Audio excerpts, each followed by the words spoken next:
Assalamu alaikum dear students. I am Khurram Dat and please welcome to lecture number 3 of the series of English 3, that is technical communication styles. Unit number 4 है इसका technical communication styles.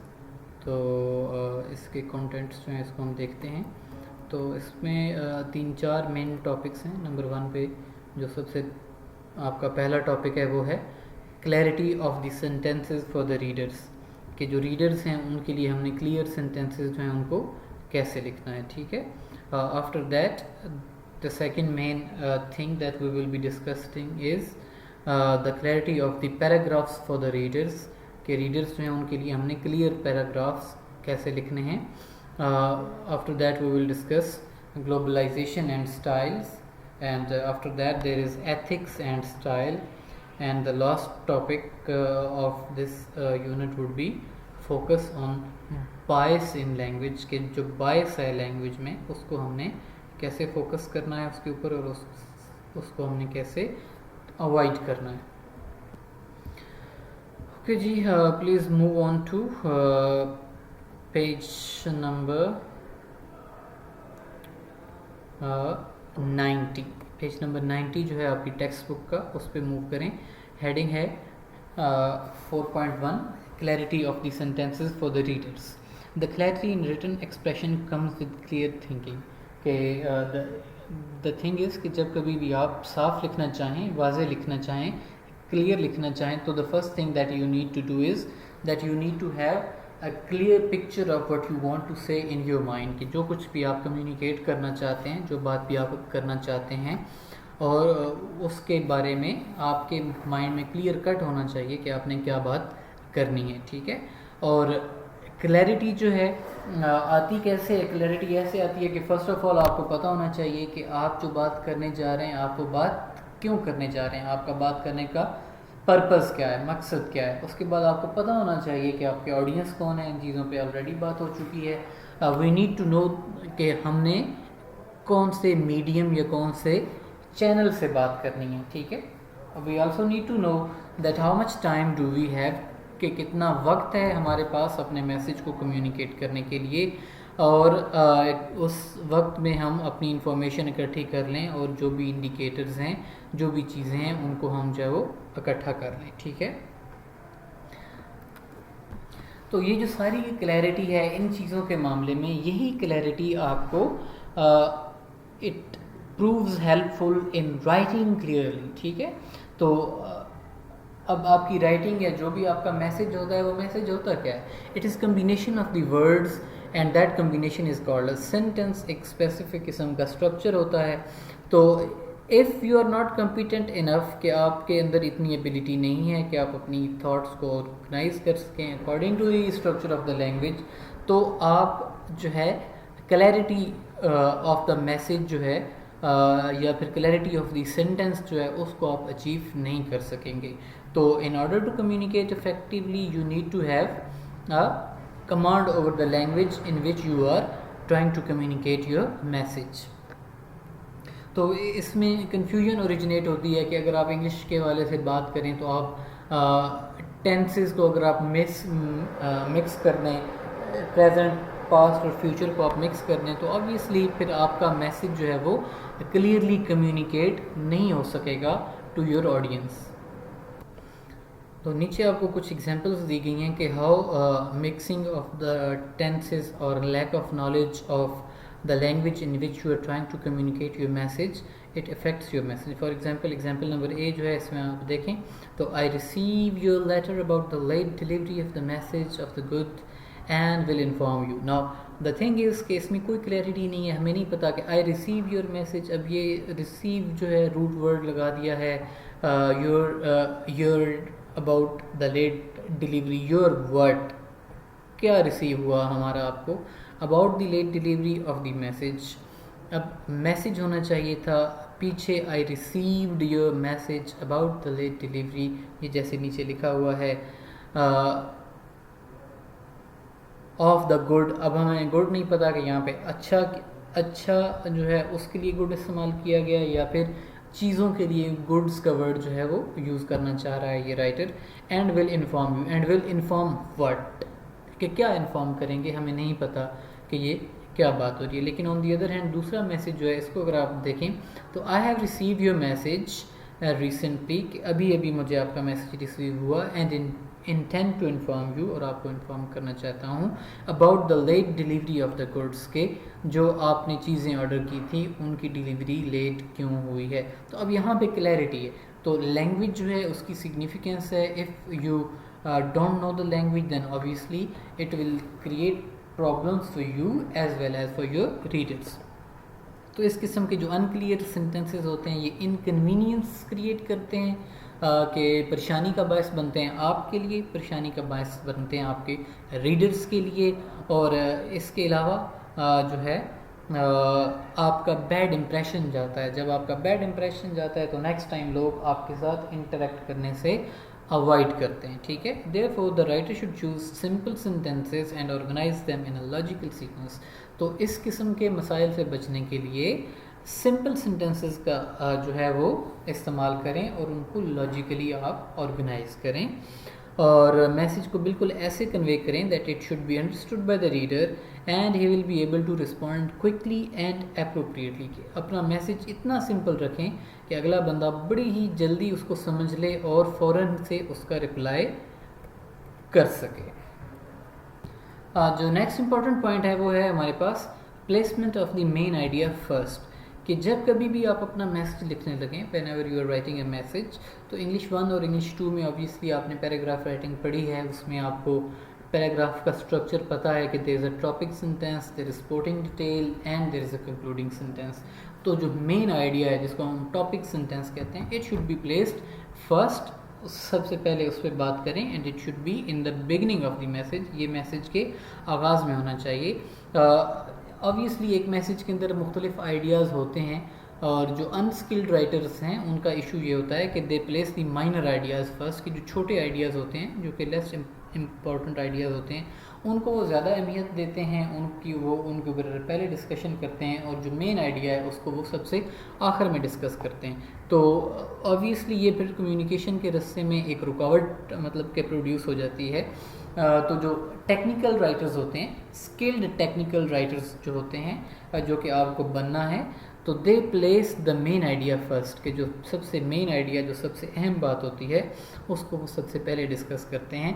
और जब आप उसको discuss करते हैं तो directly जो आपका मैसेज है वो ऑडियंस को रिसीव हो जाता है, और वो छोटे मोटे और जो लेस इम्पोर्टेंट आइडियाज़ हैं उनके ऊपर इतना ज़्यादा फोकस नहीं करते, ठीक है। The next thing in clearing in conveying the clear messages to use the normal word order. Word order जो होता है कि जुमले के अंदर जो अल्फाज हैं उनका आपने अरेंजमेंट कैसे की है, उन अल्फाज को कैसे अरेंज किया है, तो वो जो वर्ड ऑर्डर है उसको आप नॉर्मल रखें, उसको आप चेंज करने की कोशिश ना करें। लोग एफिशिएंट बनते हैं और एफिशिएंसी मारने के लिए वर्ड ऑर्डर जो है उसको चेंज किया जाता है, but it can sometimes backfire, कि आपका मैसेज जो है वो प्रॉपरली कम्युनिकेट नहीं होता। तो normal word order is an order in which the simplicity of the syntax structure possesses the main focus, कि फॉर एग्जांपल जो अंग्रेज़ी ज़बान है उसमें वर्ड ऑर्डर जो है वो SWO है, कि सबसे पहले आप सब्जेक्ट लिखते हो, SVO, कि सब्जेक्ट लिखते हो, उसके बाद वर्ब होता है और उसके बाद ऑब्जेक्ट आता है। तो ये आपका नॉर्मल जो है वो वर्ड ऑर्डर है इंग्लिश लैंग्वेज का। तो you should avoid Verde and flowery expressions, क्योंकि इस किस्म के जो एक्सप्रेशंस हैं कि जिसमें आप मुहावरे इस्तेमाल कर रहे हैं, ईडियम्स का और फ्रेजल वर्ब्स का यूज़ कर रहे हैं, तो इस किस्म की जो एक्सप्रेशंस हैं they do not bring positive response and they are not needed for the formal message. जो फॉर्मल मैसेज होता है उसमें इस किस्म के जो एक्सप्रेशंस हैं उनकी ज़रूरत नहीं होती, they are not required at all. तो जब कभी भी आप फॉर्मल मैसेज लिखने लगें तो आपके जहन में ये बात होनी चाहिए कि जिस बंदे को मैं मैसेज लिखने जा रहा हूँ ही इज़ अ लेमैन, ठीक है, कि वो बिल्कुल सादा किस्म का आदमी है, उसको आप ये एक्सपेक्ट करें। या फिर एक ऑर्डिनरी, एक आम किस्म का बिजनेसमैन है, मतलब कि दुकानदार है जो कि ज़्यादा एजुकेटेड नहीं है। इवन दो यू नो कि आपको पता है कि आप जिस बंदे को मैसेज लिखने जा रहे हैं ही इज़ वेल एजुकेटेड, लेकिन फिर भी हमें कम्प्लेक्स मैसेज जो है उसको बनाने की ज़रूरत नहीं होती। वजह क्या है कि ऑब्वियसली जो अगला बंदा है he is not an academic, कि वो उसका ताल्लुक जो है वो एकेडमिक यानी कि पढ़ाई लिखाई की दुनिया से नहीं है, rather he is a businessman, और उसके पास इतना वक्त नहीं है कि वो मुश्किल किस्म के जुमले और मुश्किल किस्म की आपके फ्रेजेस और ईडियम्स जो है उनको वो बैठ के पढ़ता रहे। तो जो रीडर है उसकी ईज़ आपके माइंड में होनी चाहिए कि उसको आसानी कैसे होगी। Use of active voice form, the next important point in making the clear sentences के वाज़े जुमले बनाने में और वाज़े मैसेज में, वो ये है कि हमें एक्टिव वॉइस का इस्तेमाल करना चाहिए, ना कि पैसिव वॉइस का। तो इंग्लिश लैंग्वेज में दो टाइप्स की वॉइस होती हैं, there is active voice and there is passive voice, ठीक है।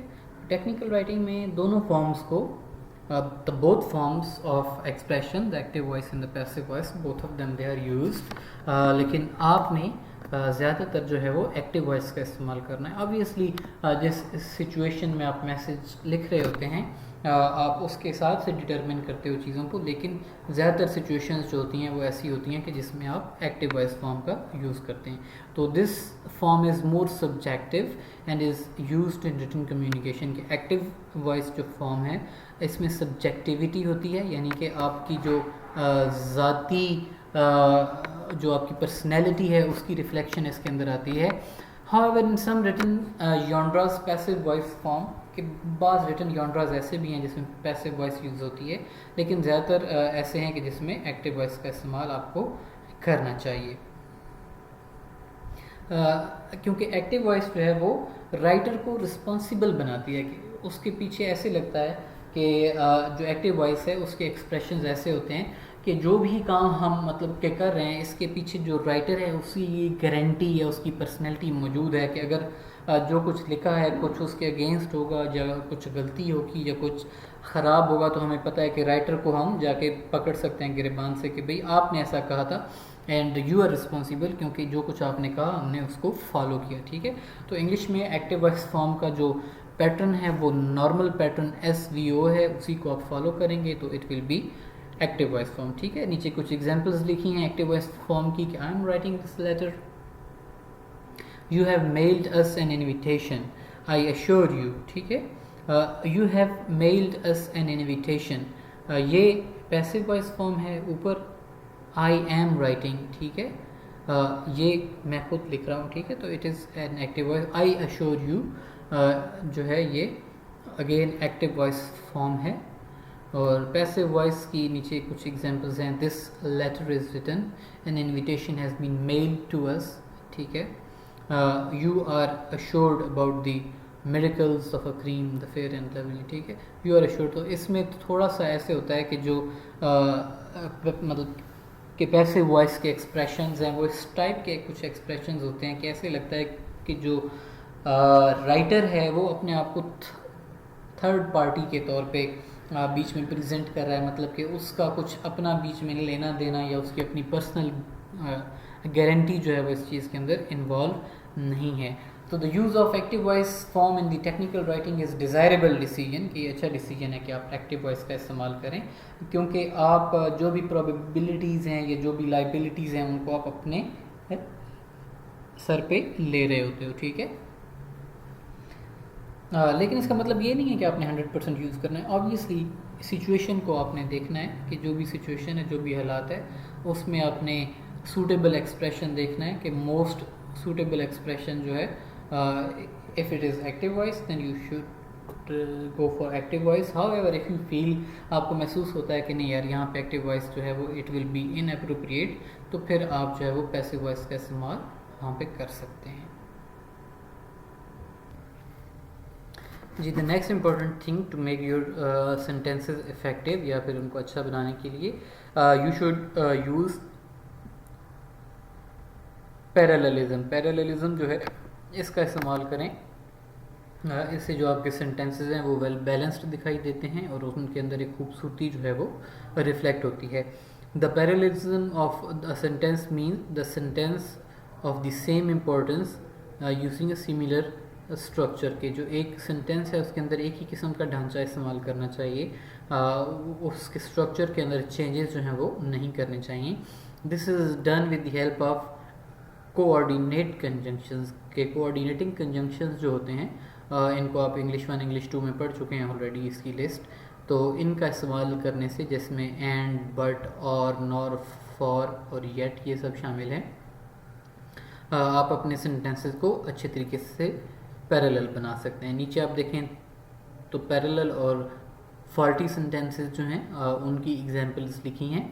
My duties included coming in early to do preparation work, cooking on the front line, training new employees and taking inventory। अब आप इसमें देखें कि हर एक जो नई बात है, जो नई रिस्पॉन्सिबिलिटी है, उसका जो आगाज़ है वो ING से हो रहा है, ठीक है। ING वाला वर्ड है, कमिंग है, कुकिंग है, ट्रेनिंग है, टेकिंग है, ठीक है। तो ये जो वर्ड्स हैं ये आपके सेंटेंस को पैरेलल बनाते हैं। ऑन दी अदर हैंड आप दूसरा सेंटेंस देखें तो ये फॉल्टी स्ट्रक्चर है and please read it. Typical writing situation includes proposals. अब यहाँ से बात शुरू हो रही है ना, असल जो रिस्पॉन्सिबिलिटीज़ हैं। तो नंबर 1 पे तो आपने नाउन लगा दिया प्रपोजल्स, उसके बाद the sending of electronic mail, ठीक है। अब यहाँ पे आपने ING वाला वर्ड लगा दिया and how to update the system, और यहाँ पे आपने हाउ वाला जो है वो यूज़ कर लिया, ठीक है।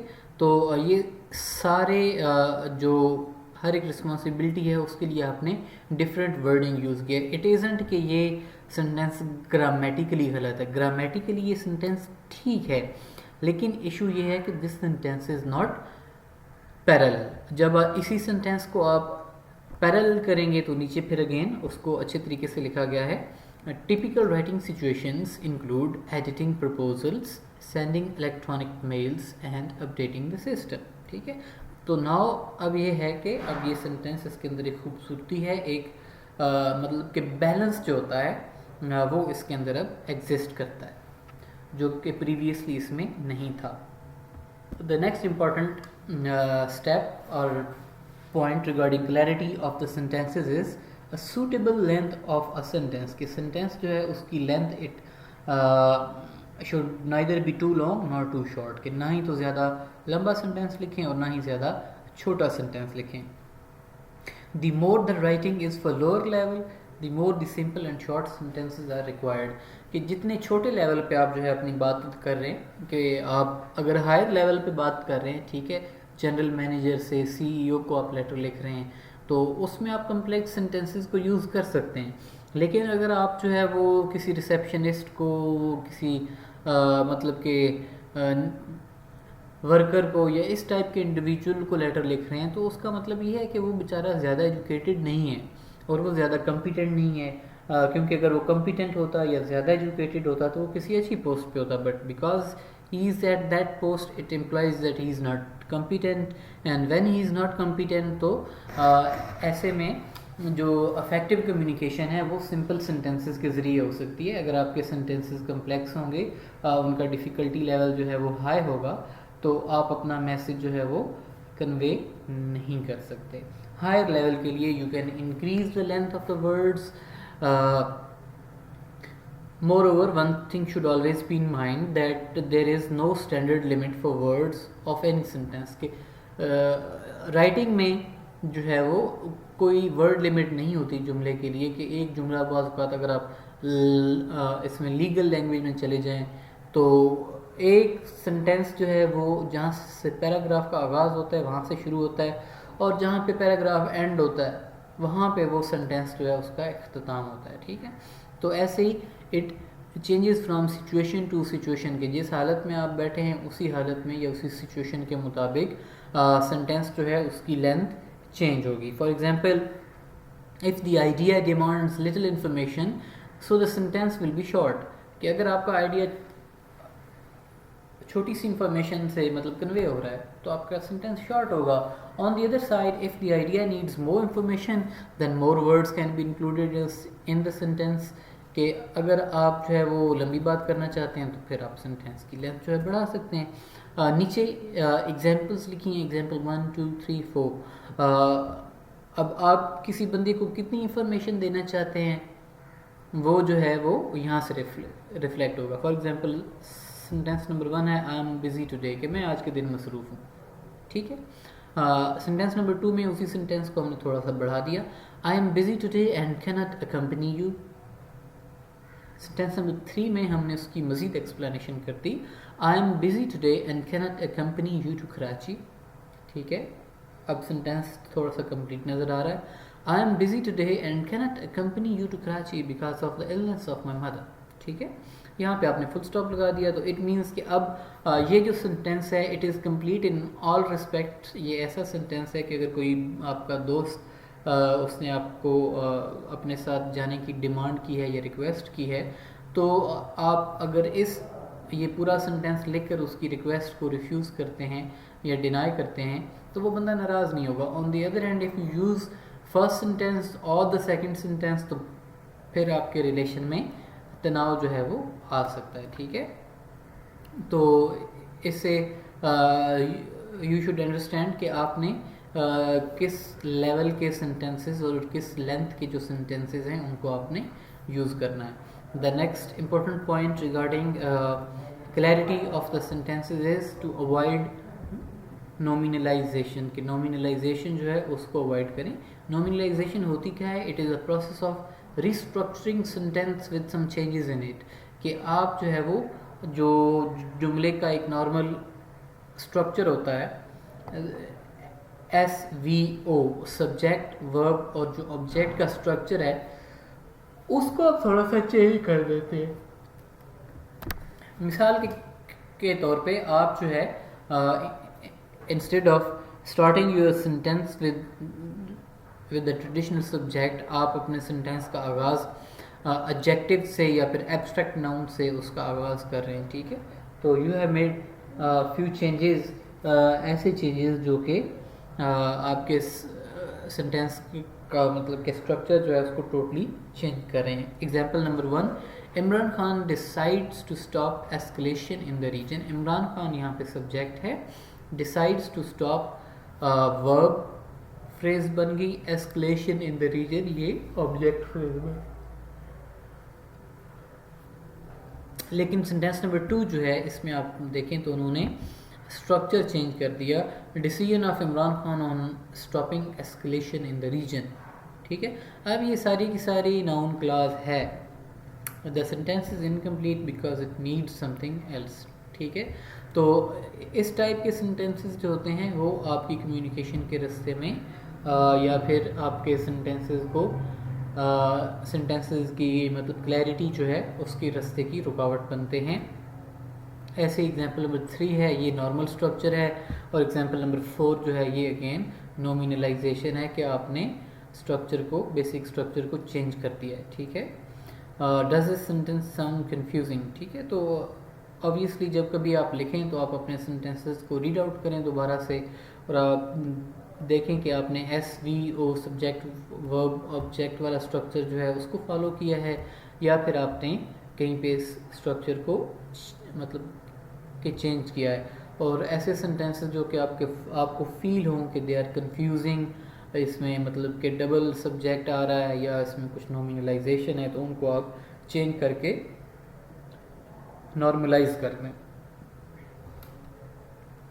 The next important point regarding clarity of the sentences is to avoid wordiness, choppy sentences, noun clusters and redundant phrases. ठीक है. Effective communication needs concise, clear and complete sentences. कि जो effective communication है उसके अंदर जुमले क्या होने चाहिए? concise यानी कि छोटे जुमले, clear बिल्कुल वाजे और वो complete sense नहीं. जैसे कि ऊपर हमने वो एग्जाम्पल देखी थी I am मतलब बिजी वाली और I am busy and can not accompany you to Karachi today because my mother is ill. ठीक है. तो इसमें अब आपको कंप्लीटनेस की एग्जांपल जो है वो आखिरी सेंटेंस में मिल रही है. बाकी जो सारे सेंटेंसेस हैं वो इनकम्प्लीट मैसेज कन्वे कर रहे हैं. In this respect, wordiness is disliked in a message which brings inconvenience on the part of the writer. कि wordiness यानी कि आप मुश्किल किस्म के अल्फाज जो है वो डिक्शनरी में से ढूंढ के या किसी अखबार में से ढूंढ के आप लिखते हैं अपने मैसेज में, तो वो डिफ़िकल्टी और इनकन्वीनियंस क्रिएट करते हैं for the reader. Some writers feel कि बाद लोग जो होते हैं उनको बड़ा फ़ख्र महसूस होता है कि जनाब हमने बड़ी डिफ़िकल्ट किस्म की वोकेबलरी और जनाब बड़े ही मुश्किल किस्म की अंग्रेज़ी में हमने ख़त लिखा है, ठीक है.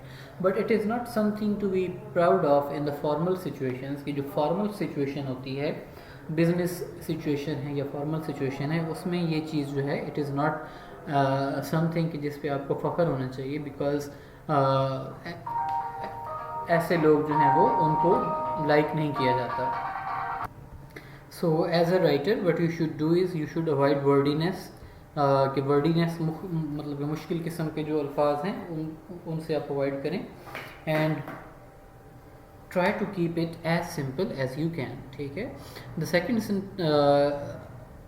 Thing is related to choppy sentences. By choppy sentences we mean uneven, कि जिसमें हमने बिल्कुल ऐसे ही कि जैसे हमने ऊपर पैरेलल सेंटेंसेस पढ़े थे, तो सेंटेंसेस के अंदर बैलेंस होना चाहिए. एक ही टाइप का स्ट्रक्चर जो है उसको आप यूज़ करें, उसको आप एम्प्लॉय करें और उसके अंदर कोशिश करें कि सिमिलैरिटी जो है स्ट्रक्चर के अंदर हो. ऐसे ही रिडंडेंट फ्रेजेस होती हैं उनसे आप अवॉइड करें, उनको यूज़ करने की ज़रूरत नहीं होती, क्योंकि इस टाइप की जितनी भी चीज़ें हैं उससे अनक्लैरिटी और एम्बिग्विटी जो है वो आपके मैसेज में क्रिएट होती है. सो यूज़लेस फ्रेजेस, ऐसी फ्रेजेस कि जिनका कोई मकसद नहीं होता, वो आप वैसे ही सेंटेंस की लेंथ को बढ़ाने के लिए उनको ऐड कर देते हैं. They should not be included in the message whether it is an oral message या रिटन, ठीक है. चाहे रिटन है या चाहे ऑरल है, इस चीज़ से आप अवॉइड करें ऐसी फ्रेजेस कि जो कि बिलोंग नहीं करती इन the sentence structure. They should not be included. The next point regarding clarity of the sentences is to avoid the sexist language. Sexist language means कि unnecessary identification of the gender, कि आप हर चीज़ में जहाँ पे ज़रूरत ना हो वहाँ पे भी जेंडर की आइडेंटिफिकेशन करें. It takes several forms. A pronoun that denotes single sex when information being conveyed pertains equally to either both sexes. कि every student should have his notebook with him in the class, ठीक है. अब class के अंदर mail students तो होते ही हैं लेकिन साथ फीमेल भी होती हैं ना, ठीक है. तो जब आप ये सेंटेंस बोलेंगे every student should have his, तो हिज का जो प्रोनाउन है it is for boys only with him. अब हिम का pronoun again it is a pronoun for the boys only. So such sentences they should not be used. ऐसे ही job titles हैं, तो जैसे कि फायरमैन हो गया, मेल मैन हो गया, पुलिस मैन हो गया, ठीक है. तो इसको police person, male person,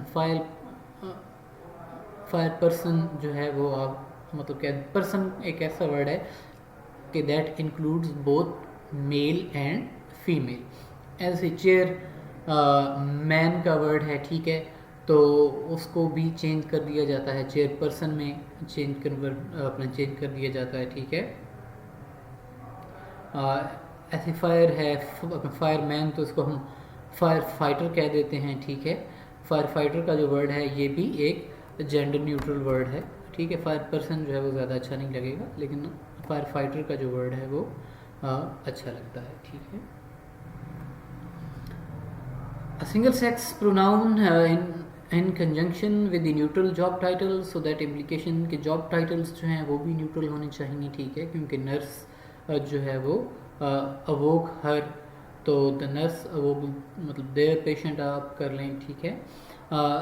any other use of language that unnecessarily और and arbitrarily makes gender distinction. के early man use the system of gestures to communicate. अब अर्ली मैन तो सिर्फ उसमें नहीं था ना, वुमेन भी थी ना.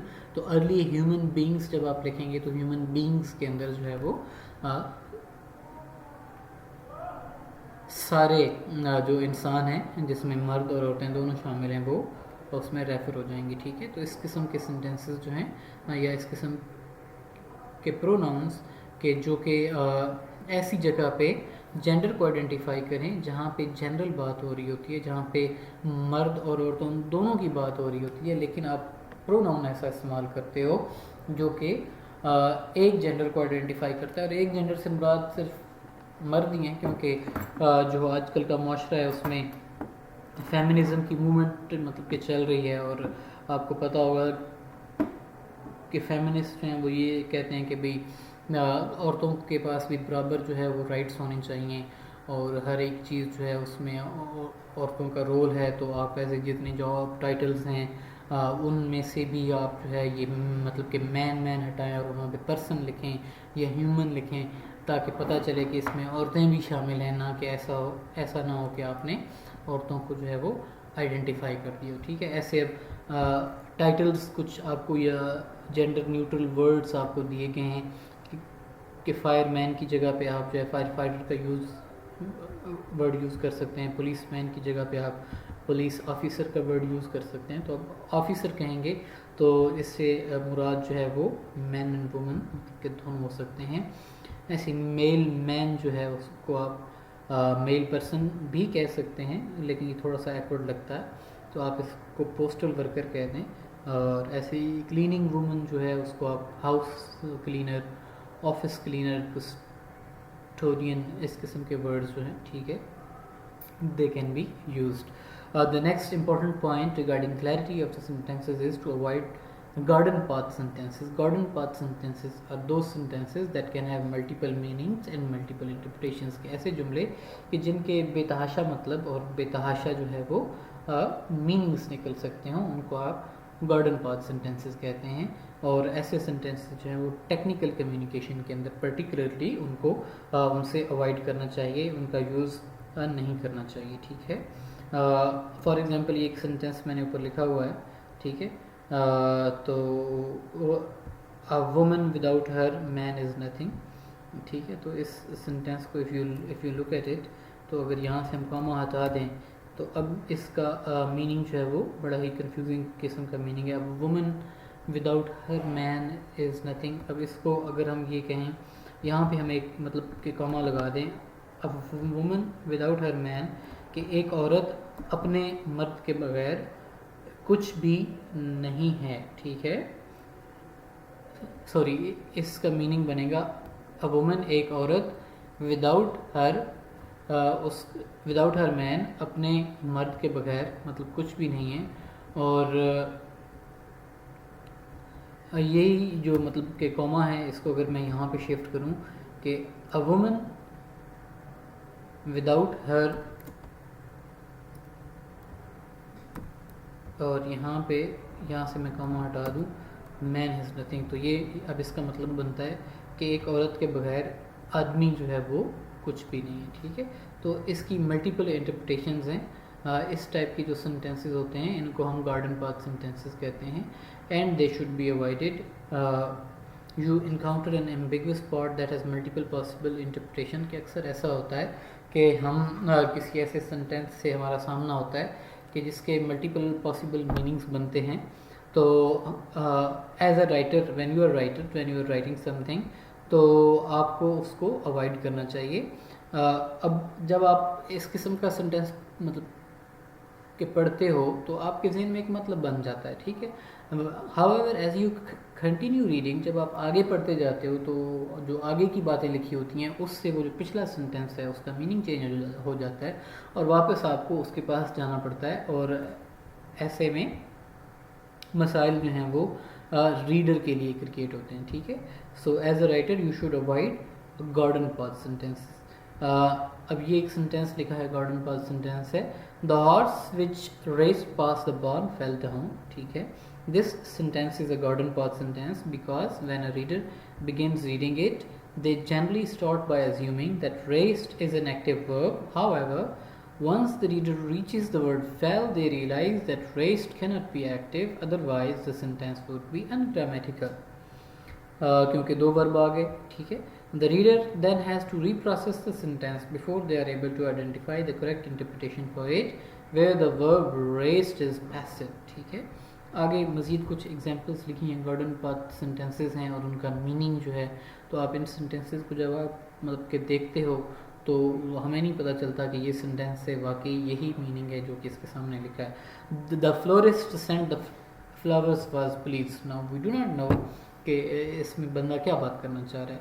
अब एक्चुअल मीनिंग इसका क्या है, the florist who was sent the flowers was please, कि वो फूलों वाला जिसको फूल भेजे गए वो खुश हुआ। ठीक है, अब यहाँ से हमें इसका कोई मीनिंग जो है वो समझ नहीं आ रहा। When John called his old mother was happy. Now we do not know कि जॉन के कॉल करने से जॉन हैप्पी हुआ या उसकी ओल्ड मदर हैप्पी हुई। ठीक है, तो एक पंक्चुएशन जैसे कि ऊपर मैंने आपको सेंटेंस एग्जांपल दी, अब वो मैंने विदाउट हर मैंने नथिंग, तो बिल्कुल वैसा ही सेंटेंस है कि यहाँ पे जब आप मतलब कि कॉमा लगाएंगे तो फिर उसका मीनिंग जो है क्लियर होगा। Because he always jogs a mile seems a short distance to him. ठीक है, अगेन मसला कॉमे का है, बिकॉज ही ऑलवेज जॉग्स, क्योंकि वो हमेशा जॉग करता है, a mile seems like a short distance. और अगर हम इसको कह दें because he always jogs a mile seems a short distance to him. ठीक है, क्योंकि वो 1 मील रोज़ाना दौड़ता है, लिहाजा ये इसको फासला कम लगता है। तो अब यहाँ पे फासले की जो लेंथ है वो अनस्पेसिफाइड है और हमें लगता है कि ये जो माइल है ये फासला नहीं बल्कि किसी और फासले की बात हो रही है। ठीक है, तो इस टाइप के सेंटेंसेस मेरे ख्याल से अब आपको समझ आ गया होगा। Garden pass sentences they should be avoided. 4.2 is clarity of the paragraphs for the readers, कि जो रीडर्स हैं उनके लिए पैराग्राफ्स जो हैं वो आपने कैसे क्लियर पैराग्राफ जो हैं उनको आपने कंस्ट्रक्ट करना है। तो आपने paragraph writing already in English 1 और इंग्लिश 2 आई गेस ऑलरेडी आप जो पढ़ चुके हैं। ठीक है, पैराग्राफ राइटिंग, तो you know that a paragraph it has a structure, it has a topic sentence, it has supporting detail and it has a concluding sentence. ठीक है, ये सारी चीज़ें पैराग्राफ के अंदर होती हैं। और एक वो चीज़ जो कि पैराग्राफ को पैराग्राफ बनाती है वो होती है कोहेरेंस, कि जब तक पैराग्राफ के अंदर कोहेरेंस नहीं होगी उस वक्त तक we believe that this paragraph is not actually a paragraph that we intend to write. ठीक है, तो sentences they gather to make a paragraph. के पैराग्राफ होता क्या है, जुमलों का कम्बिनेशन होता है कि जुमले इकट्ठे होते हैं और जुमले मिलकर जो है वो पैराग्राफ को बनाते हैं। ठीक है, each paragraph consist of many sentences varying from 5 to 15 and 20 of them, कि एक मतलब कि पैराग्राफ जो है उसकी लेंथ 5 जुमले, 15 जुमले, 20 जुमले, यहाँ तक इसमें कहीं पे भी उसकी लेंथ जो है वो हो सकती है। But the reasonable length of good paragraph is between 6 to 9 line. लेकिन एक अच्छा पैराग्राफ जो होता है, जो रीजनेबल लेंथ है वो 6 से 9 लाइनों के बीच में होती है। ठीक है, क्लैरिटी ऑलरेडी इस पर बात हो चुकी है। Clarity comes with clear thinking, जब आपकी सोच क्लियर होगी, जब आपको पता होगा कि what is it that you actually want to convey, तो फिर आपका पैराग्राफ या आपके सेंटेंसेस जो हैं वो ऑलरेडी क्लियर होंगे और आपको पता होगा कि आपने अपने डेटा को या जो अपनी सपोर्टिंग डिटेल्स हैं उनको आपने कैसे ऑर्गेनाइज करना है। ठीक है, जब कभी भी आप लिखते हैं पैराग्राफ, तो जो सबसे बड़ा मसला होता है पैराग्राफ राइटिंग के साथ या फिर आपके पैराग्राफ के साथ वो होता है इनकोहेरेंस, कि आपका पैराग्राफ जो है उसके अंदर यूनिटी नहीं है, उसके अंदर कोहेरेंस नहीं है। कोहेरेंस क्या होती है कि एक आप ऐसे डिवाइसेस का यूज़ करते हो कि जिसकी मदद से या जिसकी हेल्प से चीज़ें जो है वो यूनिफाइड होल बन जाती हैं, आपस में मिलती हैं, यकजा होती हैं। A lot of information is loaded in the paragraph which is not necessary and relevant for that paragraph. On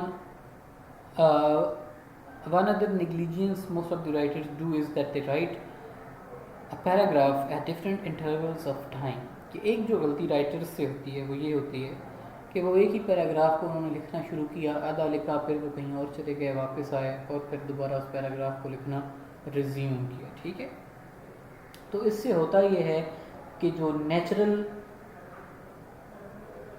flow है, आपकी थॉट्स का जो नेचुरल फ्लो होता है वो मुतासिर होता है और वो रुक जाता है। तो you should not do this, कि जब कभी भी आप लिखना शुरू करें तो आप उसको इकट्ठा लिखें। सेकेंडली, जो दूसरी गलती होती है, some writers write a paragraph in one go, but they do not review it or get it proofread by someone else.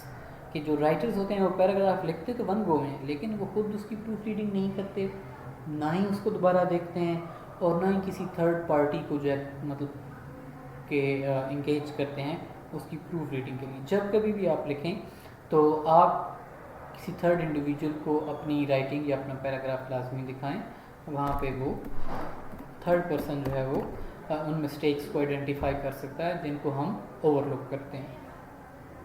Therefore, if the writer follows these guidelines, their paragraph will be very clear. Otherwise, their unclarity will create embarrassment for the reader. कि अगर आप इन guidelines को follow करें कि syntactic structure को आपने follow किया, आपने इन वन को लिखा, लिखने के बाद आपने उसको प्रूफ रीड किया, आपने किसी थर्ड पर्सन से प्रूफ रीड करवाया, तो फिर मिस्टेक्स जो हैं उनको अवॉइड किया जा सकता है, और एम्बेरसमेंट जो है, शर्मसारी जो है, उससे भी आप अवॉइड कर सकते हैं। As the reader, I am not sure where this idea is coming from in the paragraph 2. I think it might make more sense to me if you introduce some evidence for your statement in the previous paragraph. ये line लिखी है, ठीक है। तो इसका मतलब ये है कि जब कभी भी आप कोई बात करने लगें तो उसका एक पीछे बैकग्राउंड सेट होना चाहिए। रीडर चूँकि फ़्लो में पढ़ रहा होता है तो उसको पता होना चाहिए कि आगे कौन कौन सी बातें होनी चाहिए। ऑब्वियसली इसमें ऐसे राइटिंग आपने पढ़ा है, उसमें इंट्रोडक्टरी पैराग्राफ होता है, और इस इंट्रोडक्टरी पैराग्राफ में हम बता देते हैं कि आगे जो है वो क्या क्या बातें की जाएंगी, ठीक है। The next important thing regarding clarity of the paragraphs is putting the topic sentence first. कि जो सबसे पहला सेंटेंस होना चाहिए आपका वो टॉपिक सेंटेंस होना चाहिए। It is not a rule and it is not 100% applicable, कि 100% जो है ये एप्लीकेबल नहीं है कि आपके जो अपना मतलब कि पैराग्राफ है उसका पहला सेंटेंस आपका टॉपिक सेंटेंस होता है। Sometime you deviate from it, बाज़ बात आप इससे डिविएट करते हो, और सिचुएशन जो होती है वो ये है कि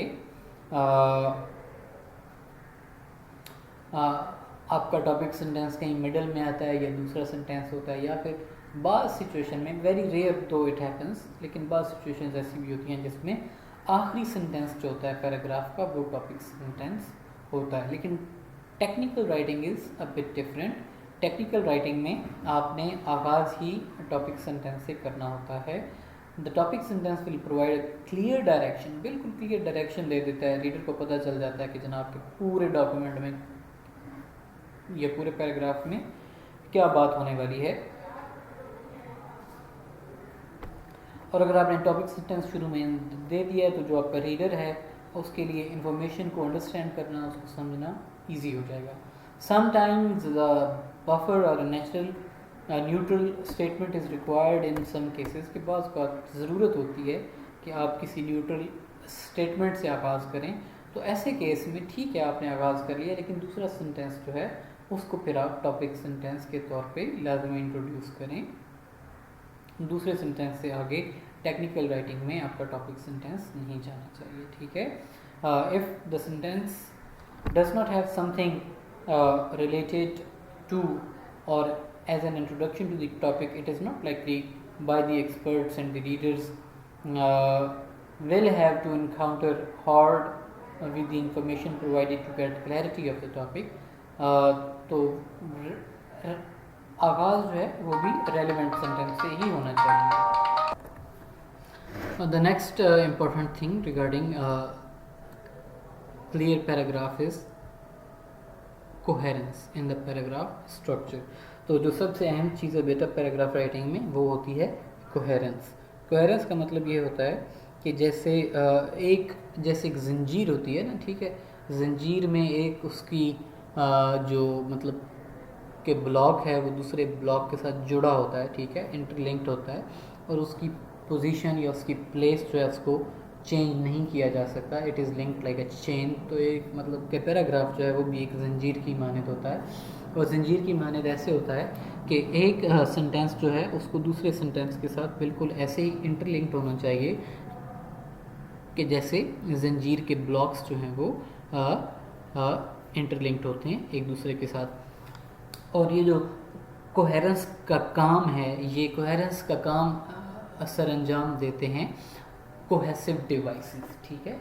कोहेसिव डिवाइसेस में आपको पता है कि एंड, बट, और, therefore, firstly, secondly, thirdly, lastly, hence, इस किस्म के जो अल्फाज हैं ये मतलब के ग्लू का काम करते हैं, और ये आपकी वो जो लेयर्स होती हैं, जो सेंटेंसेस हैं पैराग्राफ के, उनको आपस में जोड़ते हैं, ठीक है।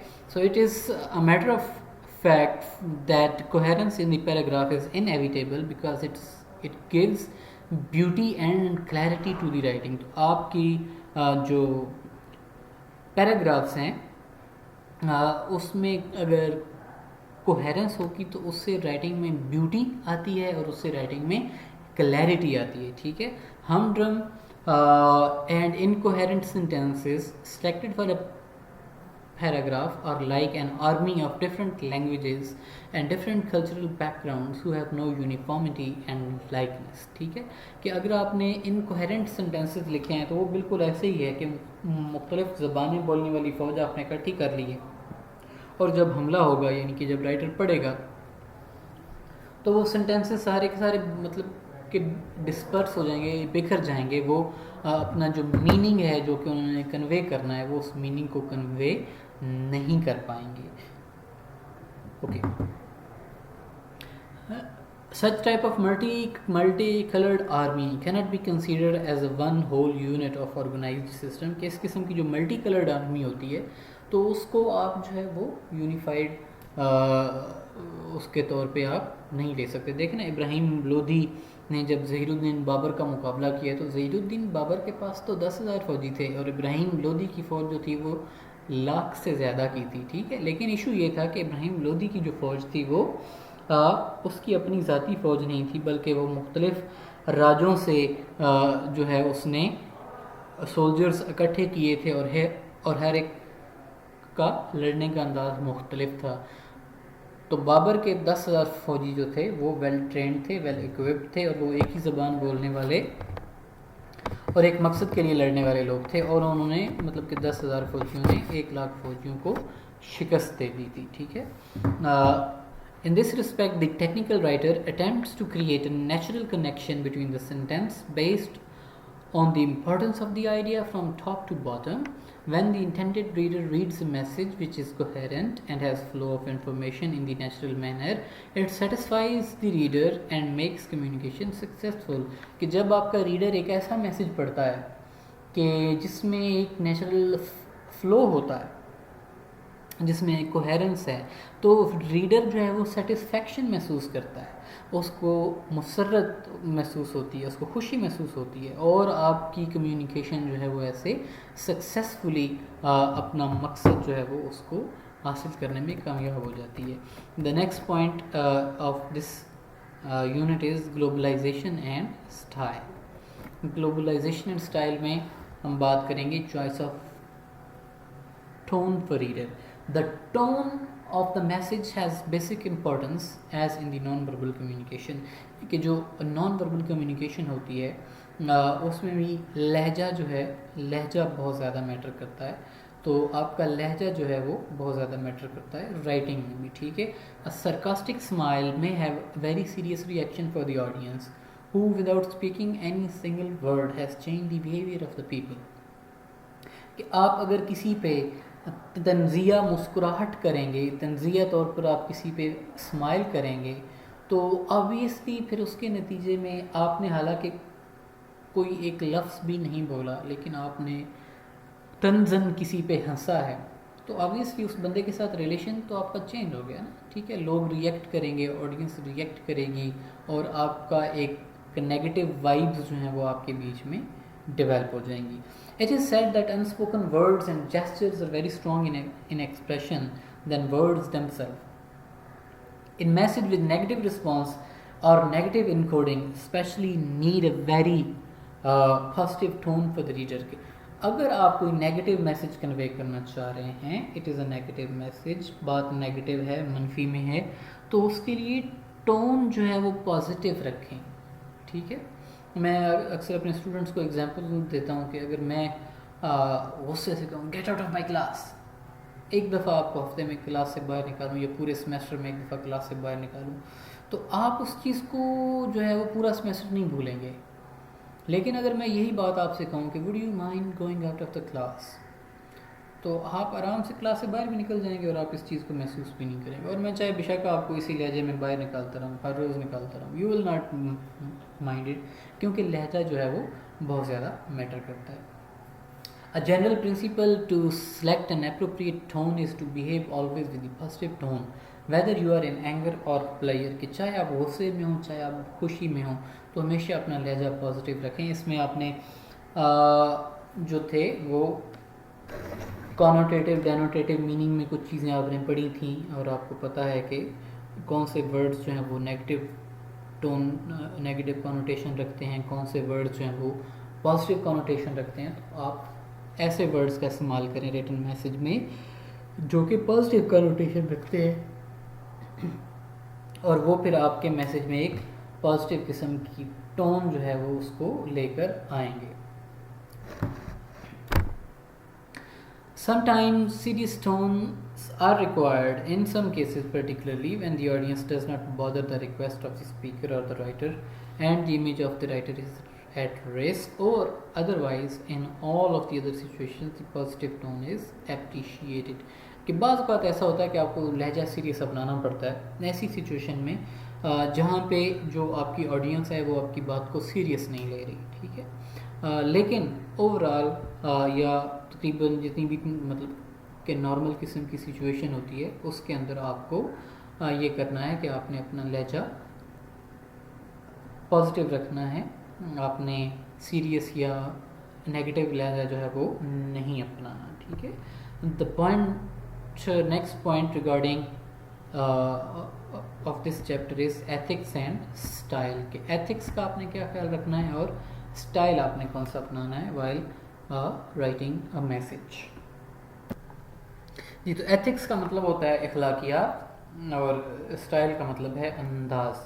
तो जहाँ तक अखलाकियात का ताल्लुक है तो हर एक फील्ड जितनी भी फील्ड्स होती हैं उसमें एथिक्स का ख्याल रखना बहुत ज़रूरी होता है ताकि नेगेटिविटी जो है मतलब कि मनफी सोच जो है और जो violation of rights of others है कि बाकी लोग जो हैं उनके हुकूक की खिलाफ वर्जी जो है उसको रोकने के लिए जो अखलाकियात का दायरा है उसको हमेशा हर एक फील्ड के अंदर डिफ़ाइन किया जाता है, ठीक है।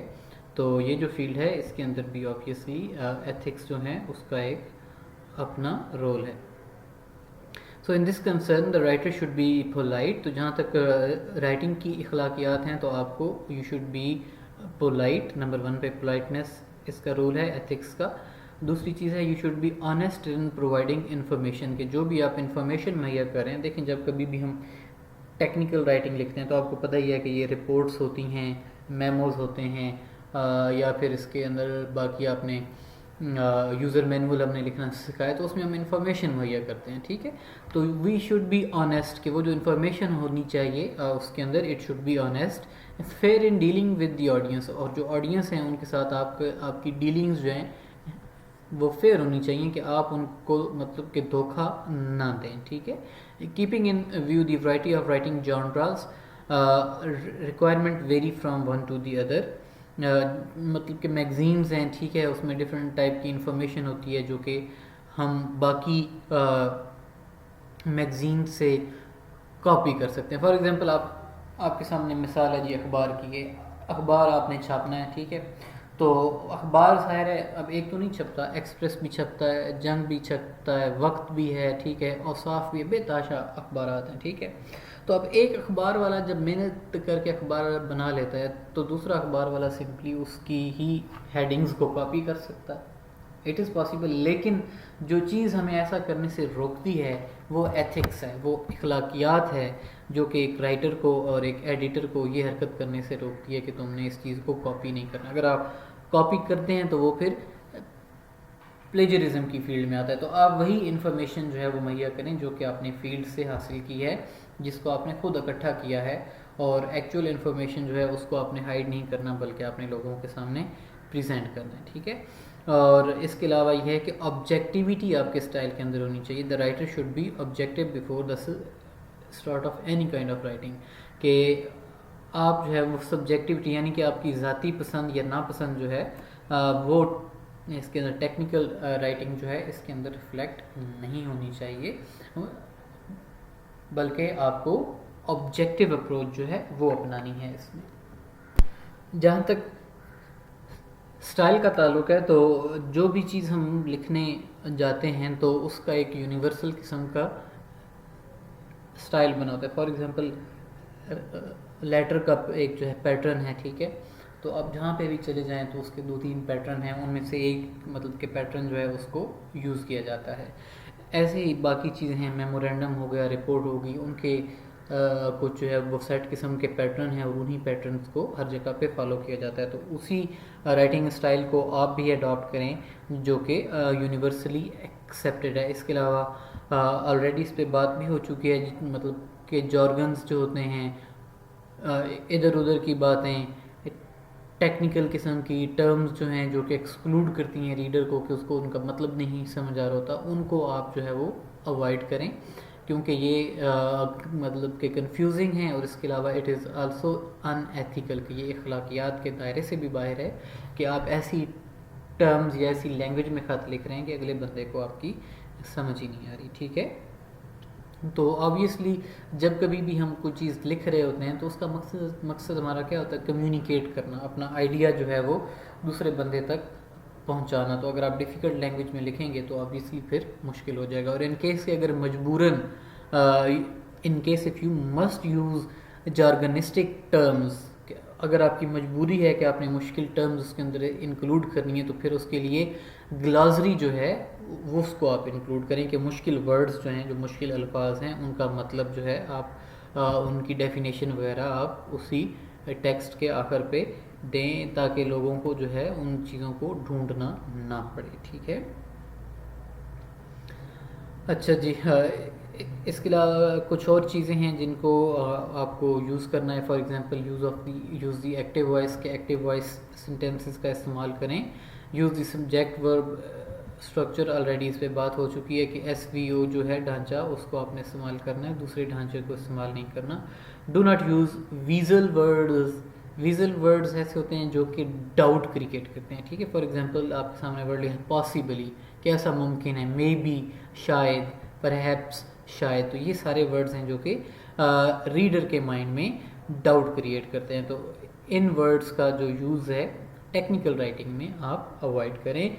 यूज़ इम्पेरेटिव्स, कि जब कभी भी आप इंस्ट्रक्शन मैनुअल या यूज़र मैनुअल लिख रहे हो तो उसमें इम्पेरेटिव सेंटेंसेस का इस्तेमाल करें, जो कि हुक्मिया जुमले होते हैं जिसमें ऑर्डर होता है। Clearly indicate that you are the reasonable agent, और इंडिकेट करें, बताएं कि आप जो है वो ज़िम्मेदार शख्स हैं और आप जो है वो जो भी चीज़ें हैं उनकी आप ज़िम्मेदारी लेंगे। नीचे कुछ चीज़ें एग्जांपल्स की फॉर्म में मतलब के बॉक्स में लिखी गई हैं, इनको काइंडली ज़रा नज़र मारें। सेंटेंस नंबर जो आपके पास इस वक्त पैराग्राफ नंबर 1 है, अगर आप इसको रीडिंग दें तो आई हैव डिसाइडेड, ठीक है, इन एक्सप्रेशंस पे आपने फोकस करना है, दैट वी सप्लाई, ठीक है, this suggestion is excellent, you have clearly made the case, make an appointment with me, ठीक है। अब यहाँ पे एक्टिव वॉइस का इस्तेमाल किया गया है इन सारे सेंटेंसेस में, और ये जो सेंटेंसेस हैं इसमें हमें ये लगता है कि जो राइटर है, जो बंदा मैसेज लिख रहा है, ठीक है, वो अथॉरिटी में है, ठीक है, वो अथॉरिटी में है, उसके पास इख्तियार है और वो डिसीजन मेकिंग की अथॉरिटी रखता है। लेकिन ऑन दी अदर हैंड अगर यही मैसेज पैसिव वॉइस में लिखा, अगर आप यही मैसेज किसी हायर अप को लिख रहे हैं, ठीक है, कि जो कि आपसे ऊंची पोस्ट पे है, तो आप इसी को पैसिव वॉइस में लिखेंगे, ठीक है। उसमें फिर आप हुक्म, आप ज़ाहिर है जो बंदा आपसे ऊपर है उसको आप हुक्म नहीं दे सकते, ठीक है, उसमें आप फिर जो है पैसिव वॉइस का, वीजल वर्ड्स का यूज़ भी करेंगे, ठीक है, लंबे जुमले थोड़े लिखेंगे।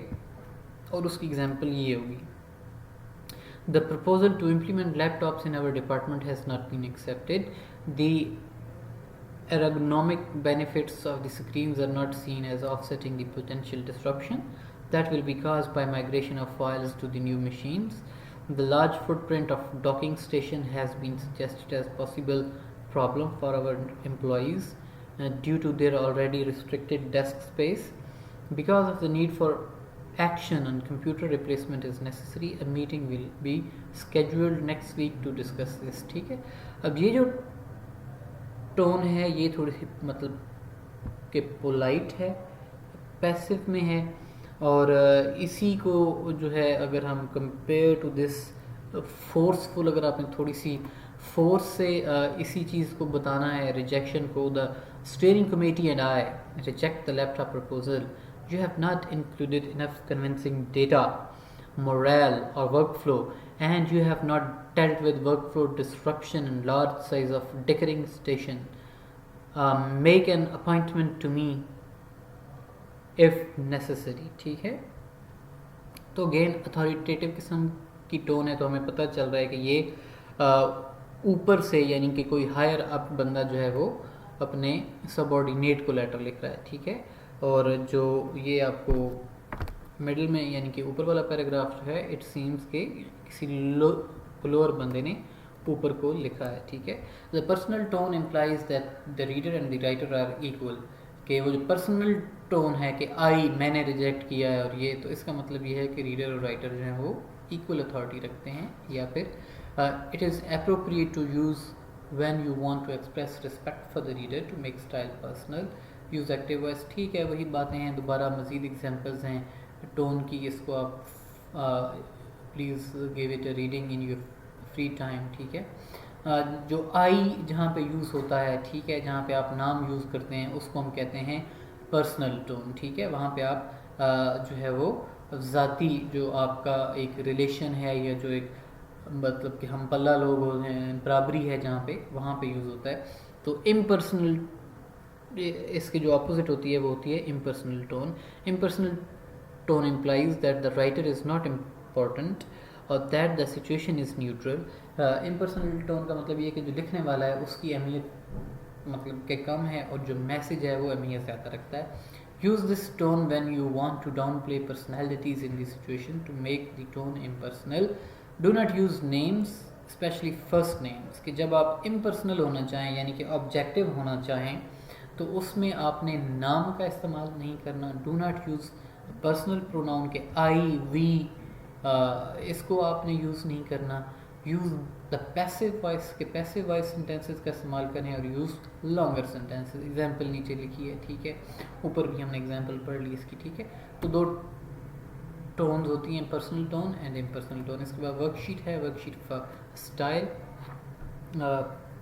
Please look at it in your free time. ठीक है, we are going to move to next topic which is अच्छा जी ये अभी तक चल रही है 4.6 focus on bias in language। bias का मतलब क्या होता है, पसंद या नापसंद। ठीक है, कि मतलब कि बाइस्ड होते हैं ना हम लोग, कि जैसे फॉर एग्जांपल आप इन द रियल जो वर्ल्ड है उसमें आप देखें कि अगर कोई बंदा उसने अच्छे कपड़े पहन रखे हैं, उसकी अच्छी पर्सनैलिटी है, उसका रंग जो है गोरा है, उसके नैन नक्श अच्छे हैं, तो वैसे ही उसका एक अच्छा इंप्रेशन पड़ता है। ठीक है, और वो लोग जिनकी अपीयरेंस थोड़ी अच्छी नहीं होती, हम वैसे ही उनकी जानिब जो है वो बाइस्ड होते हैं कि यार कि नहीं। बाज़ लोगों का इशू क्या होता है कि वो एथनिसिटी को देखते हैं, एथनिसिटी की जानिब उनकी बायसनेस होती है। कि for example if you are Punjabi तो आप ये कहेंगे कि यार ये अपना सिंधी सारे नालायक होते हैं, पठान सारे जो हैं ये देखो उन्होंने क्या तमाशा बनाया हुआ है हर जगह गुस्से में। पठान मतलब कि बलोची जो हैं वो ये कहेंगे कि ये जितने पाकिस्तानी हैं, सिंधी हैं, चाहे पंजाबी हैं, चाहे पठान हैं, इनको हमारे आने का कोई हक़ नहीं है। ठीक है, और इनको जो है वो अपने अपने सूबे में रहना चाहिए। ऐसे ये एथनिक मतलब के बेसिस पे बाज़ औक़ात ऐसा होता है कि वी आर बाइस्ड। तो जहाँ तक टेक्निकल राइटिंग है तो इसमें हमें बाइसनेस का जो एलिमेंट है कि जो हमारी पर्सनल लाइक्स और डिसलाइक्स हैं, कि हम किसी चीज़ को या किसी टॉपिक को या किसी बंदे के बारे में अगर वो हमें अच्छा लग रहा है या हमें बुरा लग रहा है, तो हमने अपना वो लाइकनेस या डिसलाइकनेस जो है उसको हमने रिफ्लेक्ट नहीं करना, बल्कि उसको हमने कोशिश करनी है कि इट शुड बी अवॉइडेड, कि ये ना हो। जी, तो अगर आपकी लैंग्वेज बाइस्ड होगी, ठीक है, तो ऑटोमेटिकली फिर आपका एटीट्यूड जो है वो भी बाइस्ड हो जाता है। तो in order to avoid a biased attitude toward anybody, what you should be doing is you should be avoiding biased language.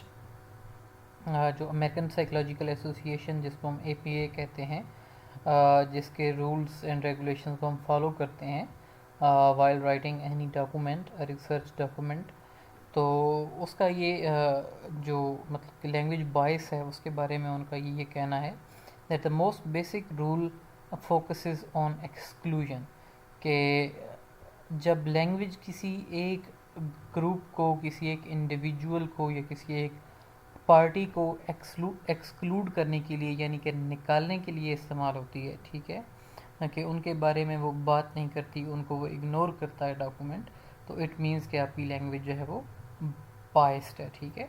A sentence that makes someone feel excluded from a group needs to be revised, एक ऐसा जुमला जो कि किसी individual को एक group में से एक्सक्लूड कर दे, निकाल दे, कि भाई जो जो लोग जिनमें ये नहीं होती तो वो हमारे मतलब ग्रुप का हिस्सा नहीं है, ठीक है।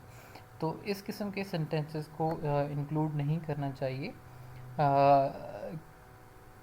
क्योंकि the feeling is often uncomfortable, कि इस किस्म की सेंटेंसेस को पढ़ने के बाद एक अनकम्फर्टेबल किस्म की फीलिंग जो है वो जनरेट होती है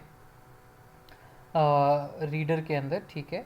and you should not write the sentence that give that feeling to the others, कि बाकी लोगों में जो चीज़ें इस किस्म की फीलिंग्स जनरेट करती हैं, इस किस्म के सेंटेंसेस को अवॉइड करना चाहिए। Describe people at appropriate level of स्पेसिफिटी, ठीक है। लैंग्वेज बॉयस को अवॉइड करने के लिए आप लोगों को अप्रोप्रिएट अंदाज में उनको डिस्क्राइब करें। This guideline helps whenever you have to describe people. Technical writing has always encouraged a precise description of technical objects, कि ऑब्जेक्टिव डिस्क्रिप्शन होनी चाहिए, प्रिसाइज डिस्क्रिप्शन होनी चाहिए, पर्सनल लाइक्स और डिसलाइक्स उसके अंदर नहीं होनी चाहिए।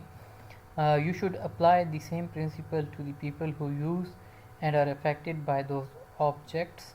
So when referring to a group of human of both sexes, say men and women and not just men, कि अगर आप सिर्फ men की बात करेंगे तो फिर women जो हैं उसमें से excluded फील करेंगी, तो या तो आप humans का वर्ड यूज़ करें या फिर आप men and women जो है वो इस टाइप के अल्फाज यूज़ करें, ताकि एक्सक्लूजन जो है किसी की ना हो, ठीक है। बी सेंसिटिव टू लेबल्स, के जो लेबल्स हैं उनके बारे में थोड़ा सेंसिटिव रहें। अगर आप लैंग्वेज में से बाइस को ख़त्म करना चाहते हैं, तो जो लेबल्स होते हैं किसी के ऊपर जो लेबल लगा दिया जाता है, ठीक है, कि फॉर एग्जांपल हमने अक्सर सुना होगा तेरा पठान दिमाग है, तो अभी ये पठान दिमाग है, इट इज़ अ लेबल, ठीक है। या हम मतलब के सरदारों की बात करते हैं, ठीक है, तो हमने एक लेबल लगा दिया है कि जितने भी सरदार होंगे सिख जो हैं, ठीक है, तो वो सारे के सारे बेवकूफ़ होते हैं। पठानों के बारे में हमने ये एक एटीट्यूड अपना लिया कि जनाब इन्हों का दिमाग कोई नहीं होता, ठीक।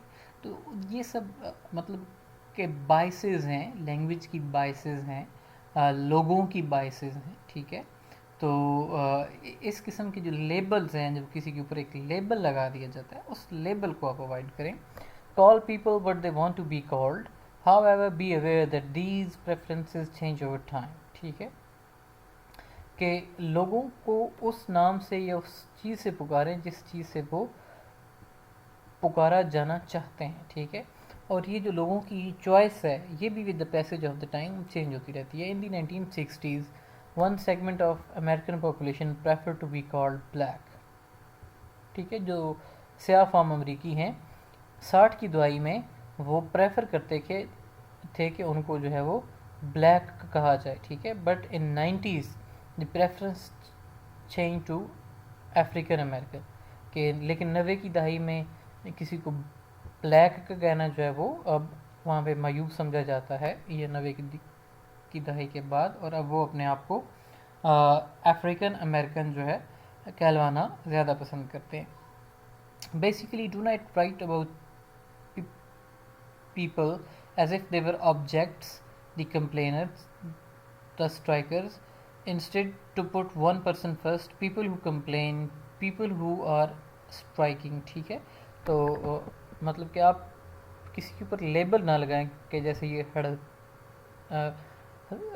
स्ट्राइकर का वर्ड आ गया कि हड़ताली है, ठीक है, तो तो ये आपने लेबल लगा दिया। कंप्लेनर्स का मतलब शिकायती हो गया कि वो लोग जो कि शिकायत लगा रहे हैं। तो आप इसको थोड़ा सा ऑब्जेक्टिफाई करने की कोशिश करें कि पीपल हु कंप्लेन या फिर पीपल हु आर स्ट्राइकिंग, तो ये थोड़ा एक्सेप्टेबल होगा as compare to labeling people. तो लेबल जो है ना उसको अवॉइड करना चाहिए।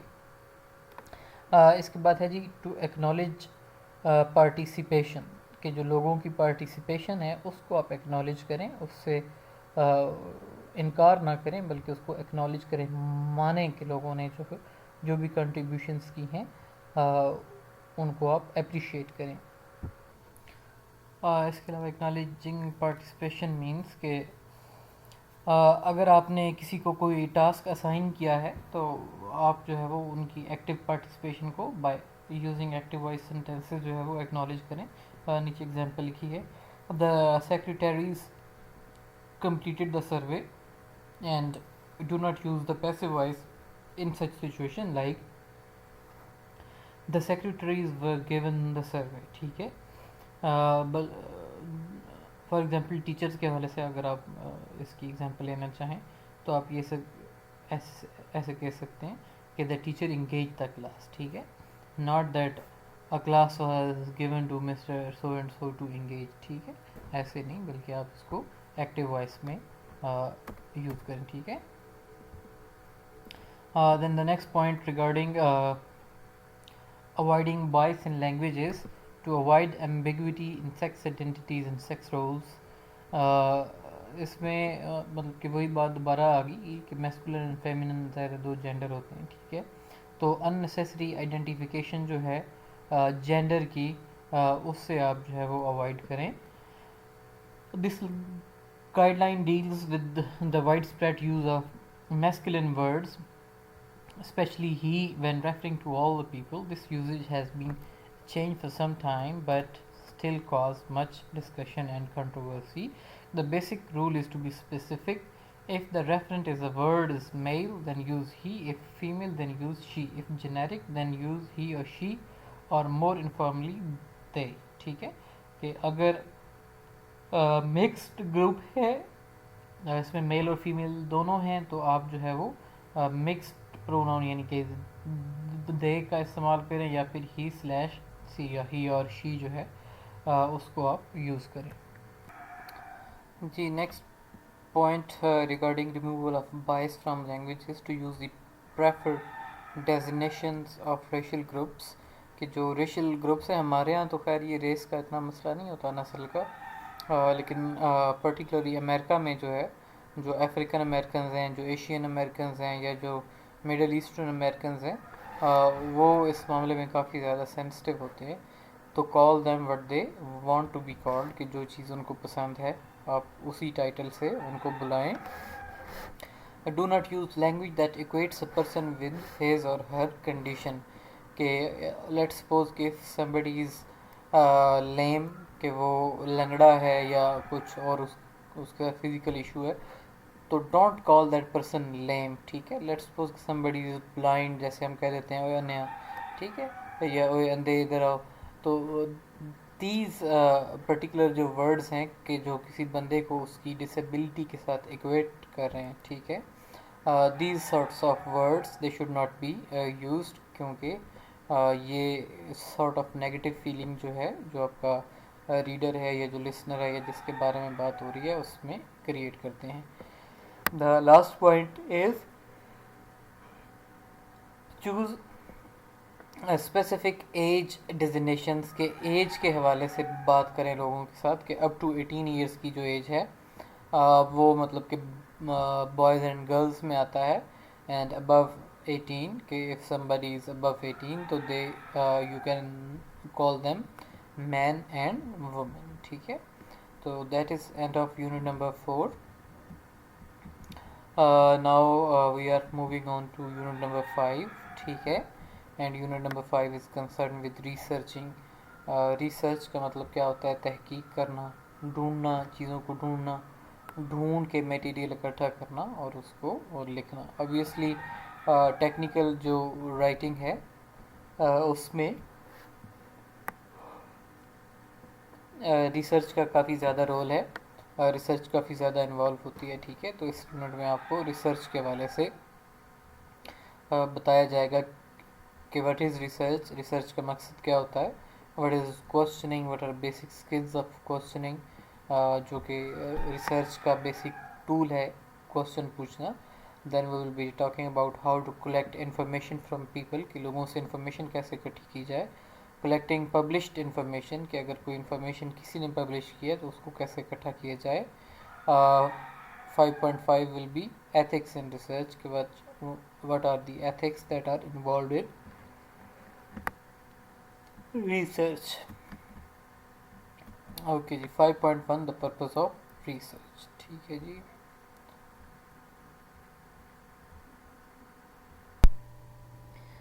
जी, तो सबसे पहले हम ये बात करते हैं कि व्हाट इज़ रिसर्च, रिसर्च होती क्या है। तो जहाँ तक रिसर्च का ताल्लुक है, रिसर्च जो है दो अल्फाज का मजमूआ है, री और सर्च। री का मतलब होता है दोबारा, सर्च का मतलब होता है तलाश करना, ठीक है।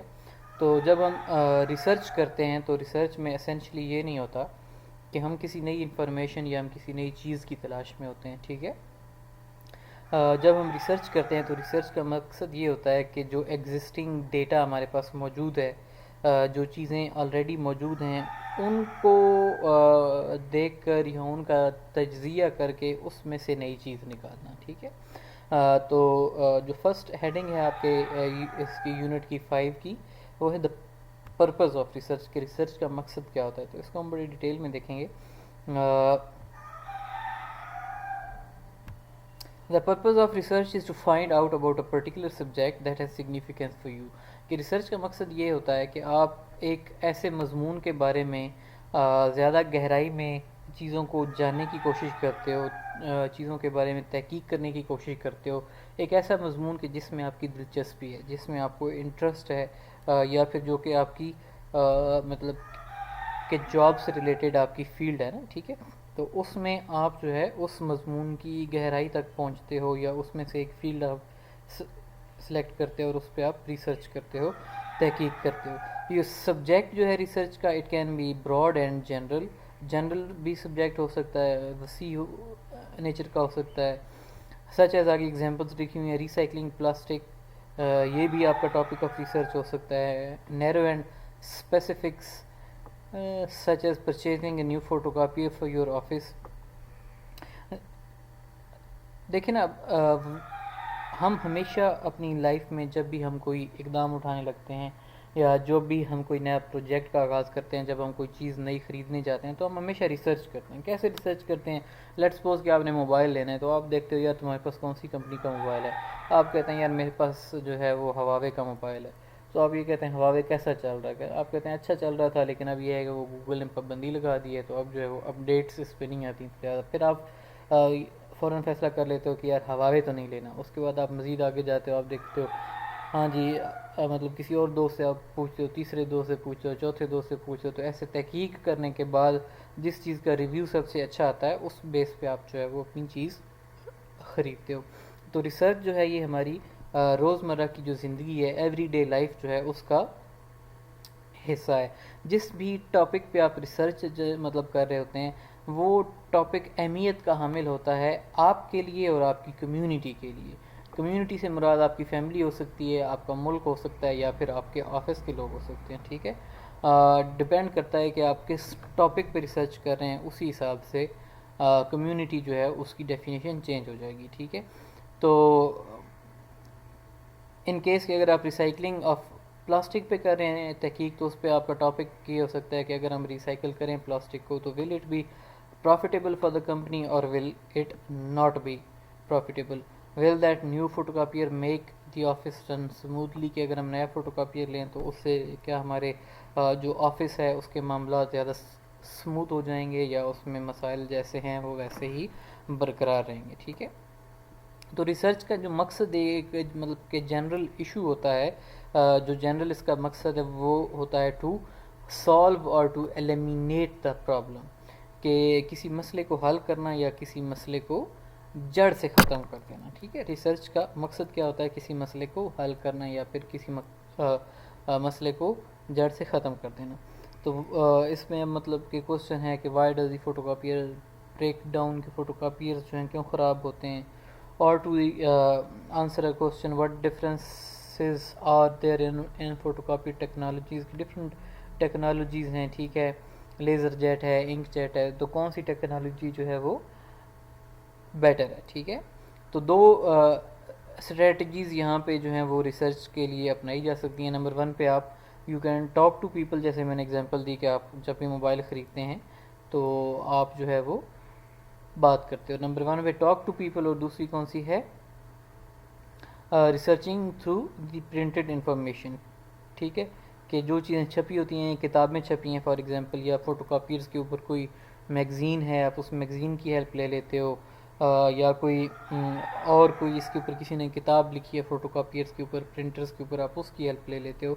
इंटरनेट से रिव्यूज़ जो हैं वो आप इसके बारे में पढ़ते हो, तो that is how you get help. ठीक है, फ़ोटोकॉपियर के बारे में अगर आप जानना चाहते हो तो आप जो वेरियस यूज़र्स हैं, मुख्तलिफ़ यूज़र्स, आप उनसे गुफ्तगू करोगे इसके बारे में और उसके बारे में जानने की कोशिश करोगे। ठीक है, सेल्स मटेरियल या फिर बाकी फ़ीचर्स वगैरह जो हैं उनको आप देखोगे, डॉक्यूमेंट के ऊपर मतलब क्या फ़ीचर्स लिखे हैं उनका आप मुताला करोगे, तो ऐसे आपको पता चल जाएगा कि मुख्तलिफ़ टाइप्स के जो फ़ोटोकॉपियर्स हैं उसमें से कौन सा जो फ़ोटोकॉपियर है वो which one is more better as compare to the other. ठीक है, तो रिसर्च एक ऐसी एक्टिविटी है that is liable for innovation, newness and discovery of untouched facts and realities, कि इसमें इनोवेशन होती है। ठीक है, आप एक न्यू एंगल लेकर आते हो, न्यूनेस है, आप कुछ नया करने जा रहे हैं, कुछ नया ख़रीदने जा रहे हैं, या कोई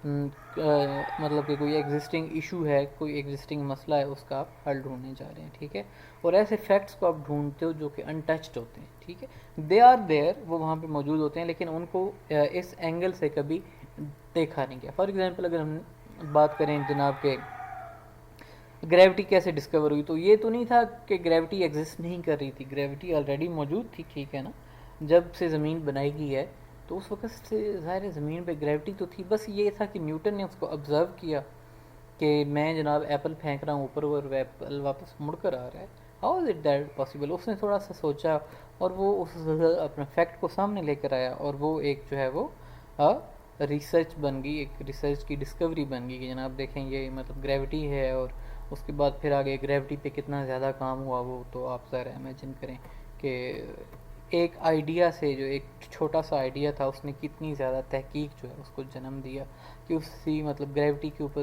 तहकीक जो है उसके नतीजे में आज हमारे पास जो है सैटेलाइट्स हैं, स्पेस स्टेशंस हैं, ठीक है, एरोप्लेन, सारी चीज़ें जो है, हर चीज़ का ताल्लुक इससे ग्रेविटी से है। ठीक है,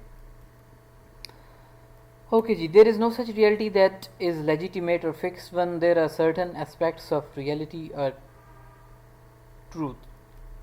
ठीक है, कि जो रियलिटी है वो एक नहीं होती, बल्कि रियलिटी के एस्पेक्ट्स होते हैं। ठीक है, उसकी कुछ साइड्स होती हैं, there are certain aspects of the truth और रियलिटी। उन एस्पेक्ट्स का जायज़ा लेना होता है रिसर्च के अंदर। हम लोगों ने, जो लोग रिसर्च करते हैं वो इसी किस्म के आइडियाज़ को उठाते हैं और उनको एक नए एंगल से इन्वेस्टिगेट करते हैं, एक नए एंगल से उसके ऊपर तहकीक करते हैं। ठीक है, नेबरिंग एरियाज़ में। Therefore, the purpose of research is to create a gap to find out new unexplored research dimensions। कि रिसर्च का एक मकसद ये भी होता है कि जो ऑलरेडी एग्जिस्टिंग मटेरियल है, ठीक है, उसमें से खामी ढूंढना कि ये खामी है, ये यहाँ पे मतलब गैप है, इसको ऐसे नहीं बल्कि ऐसे होना चाहिए था। ठीक है, और उस गैप को आइडेंटिफाई करने के बाद आप उसका सलूशन पेश करते हैं। ठीक है, तो research is not only limited to investigate unexplored areas but to make explored truths the part of already available repository of knowledge. ठीक है, तो रिसर्च का मकसद सिर्फ यही नहीं होता कि नई चीज़ें ढूंढना, बल्कि जो ऑलरेडी अवेलेबल अपना फैक्ट्स हैं लेकिन दे आर नॉट नोन, ऐसे फैक्ट्स के जो कि आपके सामने हैं, लेकिन आप उनको उस एंगल से नहीं देखते जिस एंगल से रिसर्चर देखता है। तो वो एंगल आपके सामने पेश करता है नया। जैसे कि मैंने आपको एग्जांपल दी ग्रेविटी की, कि ग्रेविटी मौजूद थी लेकिन हमें पता नहीं था कि ये कोई ऐसी फोर्स है जिसकी इतनी ज़्यादा अहमियत हो सकती है ना, ठीक है। और आप उसको रिपोजिटरी ऑफ नॉलेज यानी कि इल्म जो है उसका आप हिस्सा बना देते हो, ठीक है। The repository of knowledge becomes a contributor to the community because no research is beneficial which has no contribution to society। कि ऐसी रिसर्च जिसका माशरे को कोई फ़ायदा नहीं होता, ऐसी रिसर्च का कोई फ़ायदा नहीं होता, it is just waste of time. तो आप एक चीज़ रिपोजिटरी ऑफ नॉलेज उसी वक्त बनती है जब वो कम्युनिटी को कंट्रीब्यूट करती है, माशरे के लिए हेल्पफुल साबित होती है। तो only working and reworking on researchable issues is a wastage of time and that of expense if research findings cannot be applied anywhere in society। कि रिसर्च की जो फाइंडिंग्स हैं अगर आप उनको कहीं पे माशरे में अप्लाई नहीं कर सकते तो फिर ऐसी जो रिसर्च है it is just wastage of time. Research is very effective tool to address unaddressed issues and to probe into very much debated issues as well. Research gives a solution to the problem. कि research मतलब करती क्या है, एक मसले का हल पेश करती है आपके सामने, विच में be social, cultural, political, religious और एजुकेशनल।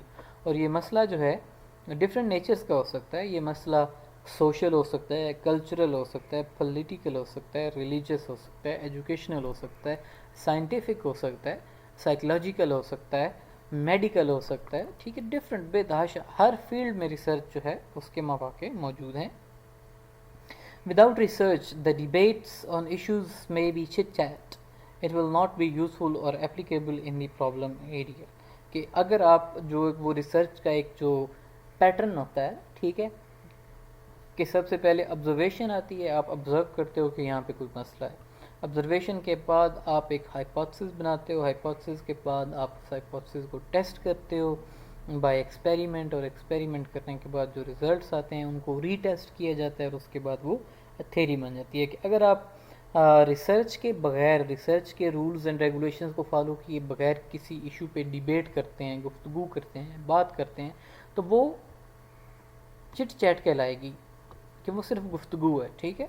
और वो चूँकि इल्म का हिस्सा नहीं बनती, जो हमारी जनरल गुफ्तगू होती है, वो जो रिपोजिटरी ऑफ नॉलेज है, जो कि इल्म की किताब या इल्म मतलब कि दानिश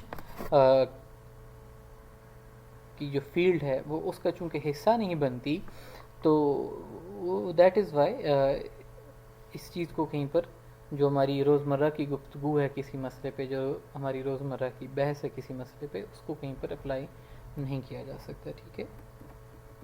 अब हम बात करते हैं कि जनाब के बेसिक स्किल जो है रिसर्चिंग का, उसके लिए क्या चीज़ ज़रूरी होती है। तो उसके लिए जो मोस्ट इम्पॉर्टेंट थिंग है वो है questioning.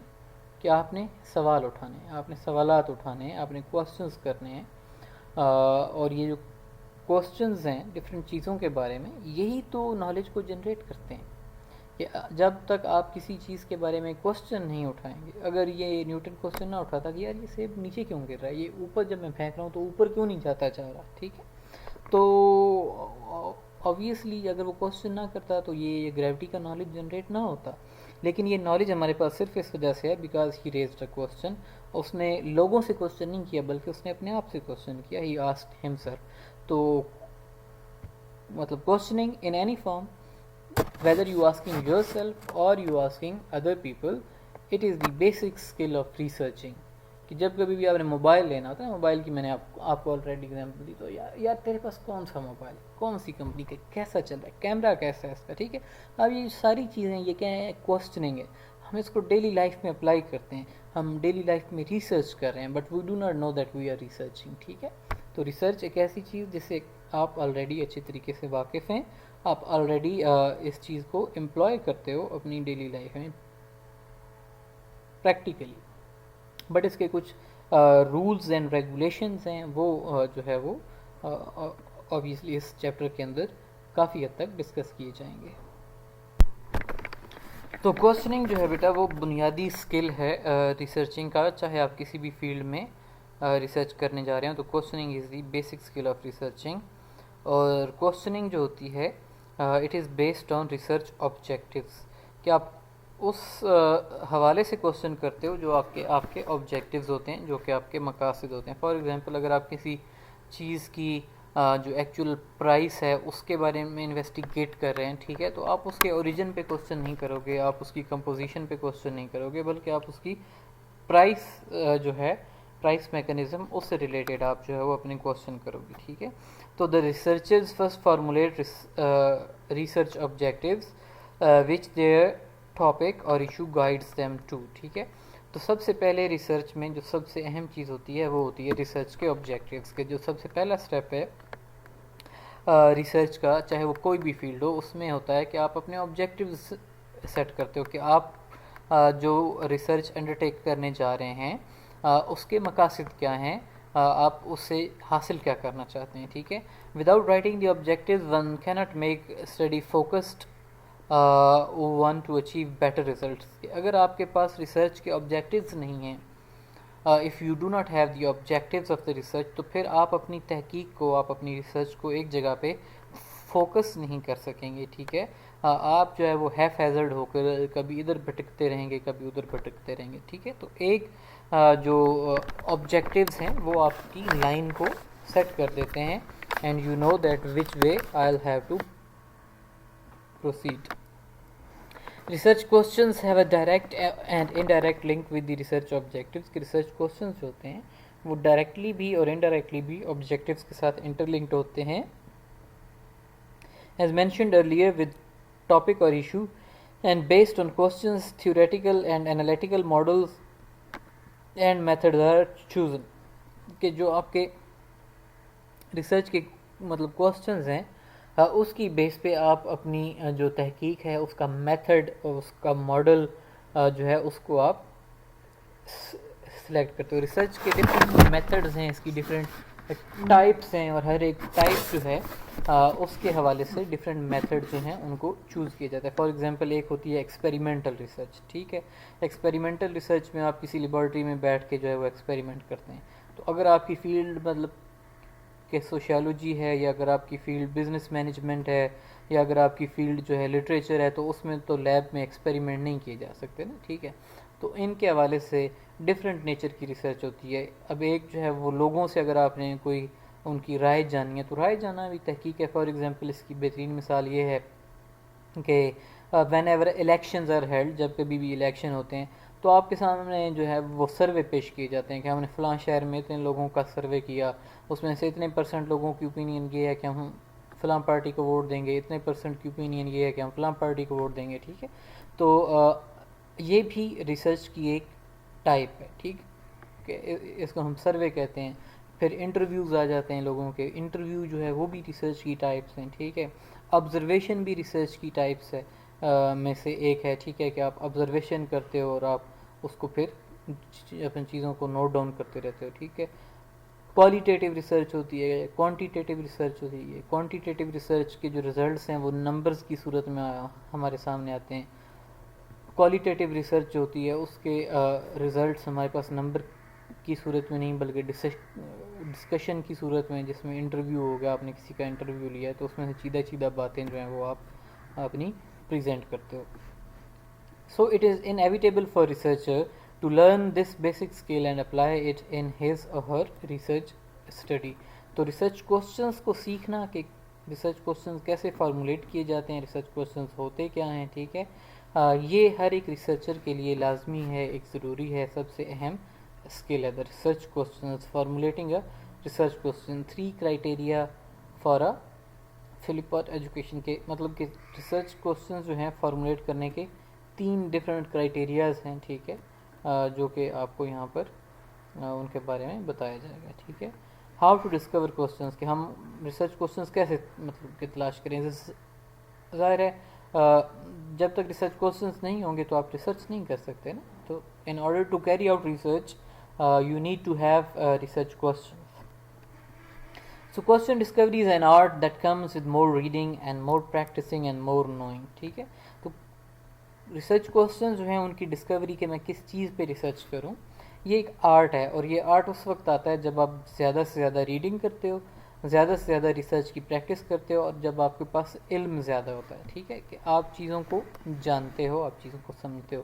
Questions have direct link to research topic and research objectives, की जो रिसर्च क्वेश्चंस हैं वो रिसर्च के टॉपिक और उस ऑब्जेक्टिव्स के साथ डायरेक्टली लिंक्ड होते हैं। The research topic guides the researcher to develop research questions that can provide satisfactory answers.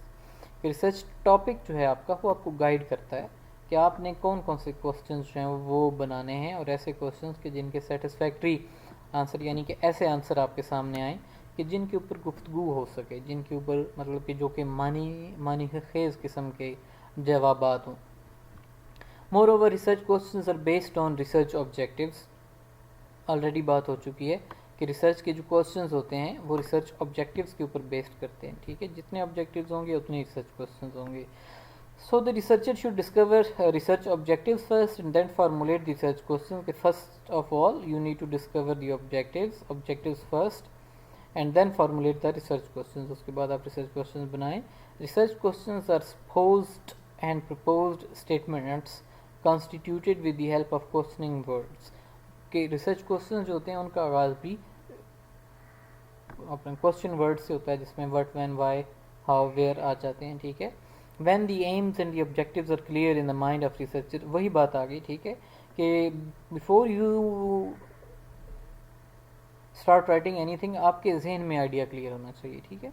तो अगर एम्स जो हैं वो आपके माइंड में और जो ऑब्जेक्टिव्स हैं वो आपके माइंड में क्लियर हैं, तो फिर क्वेश्चंस को डिस्कवर करना या उनको फॉर्मुलेट करना वो बहुत इजी हो जाएगा। It will not be difficult to learn about any topic such as which photocopier to buy for the office. Ask questions, जो भी टॉपिक है, जिस चीज़ के बारे में भी इल्म हासिल करना चाहते हैं, तहकीक करना चाहते हैं, तो उसके बारे में आप जो है मतलब क्वेश्चन फॉर्मुलेट करें और वो क्वेश्चन पूछें लोगों से, ठीक है। Formulate questions that will help you investigate the situation effectively and that will provide basis for a report, ठीक है। ऐसे क्वेश्चंस बनाएं जो कि इफ़ेक्टिवली सिचुएशन को इन्वेस्टिगेट करने में आपकी हेल्पफुल साबित हों, और आपके सामने एक जो है वो टेंजिबल किस्म का, एक वाज़ेह किस्म का रिज़ल्ट आ जाए आखिर में।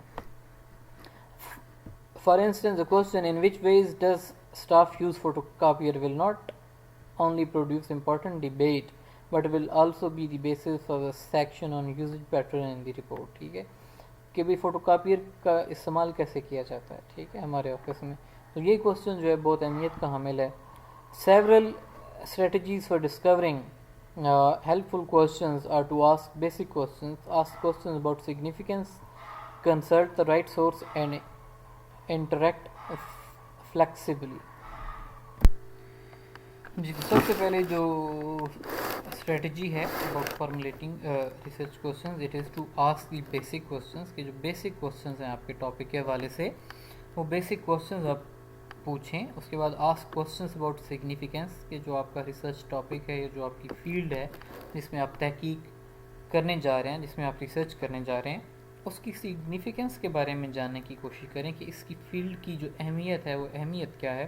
Consult the right sources and interact flexibly, कि जो राइट सोर्सेज हैं, जो ठीक सोर्सेज हैं, उनसे आप जो है वो कंसल्ट करें, और इंटरेक्शन आपका फ्लेक्सिबल होना चाहिए, यानी कि रिजिड ना हो कि आप अपनी बात पे अड़ ना जाएं, डट ना जाएं, बल्कि फ्लेक्सिबिलिटी ऑफ द एटीट्यूड जो है वो आपके अंदर होनी चाहिए, ठीक है। तो जहाँ तक बेसिक क्वेश्चंस का ताल्लुक है तो उनको हम देखते हैं कि बेसिक क्वेश्चंस होते क्या हैं। The basic questions lead you to the essential information about your topic. They include what are the appropriate terms and their definitions. Appropriate terms जो हैं जिस फील्ड में हम रिसर्च करने जा रहे हैं उसके अंदर कौन कौन सी ऐसी टर्म्स हैं जो कि एप्रोप्रिएट हैं और उनकी डेफिनेशन क्या है।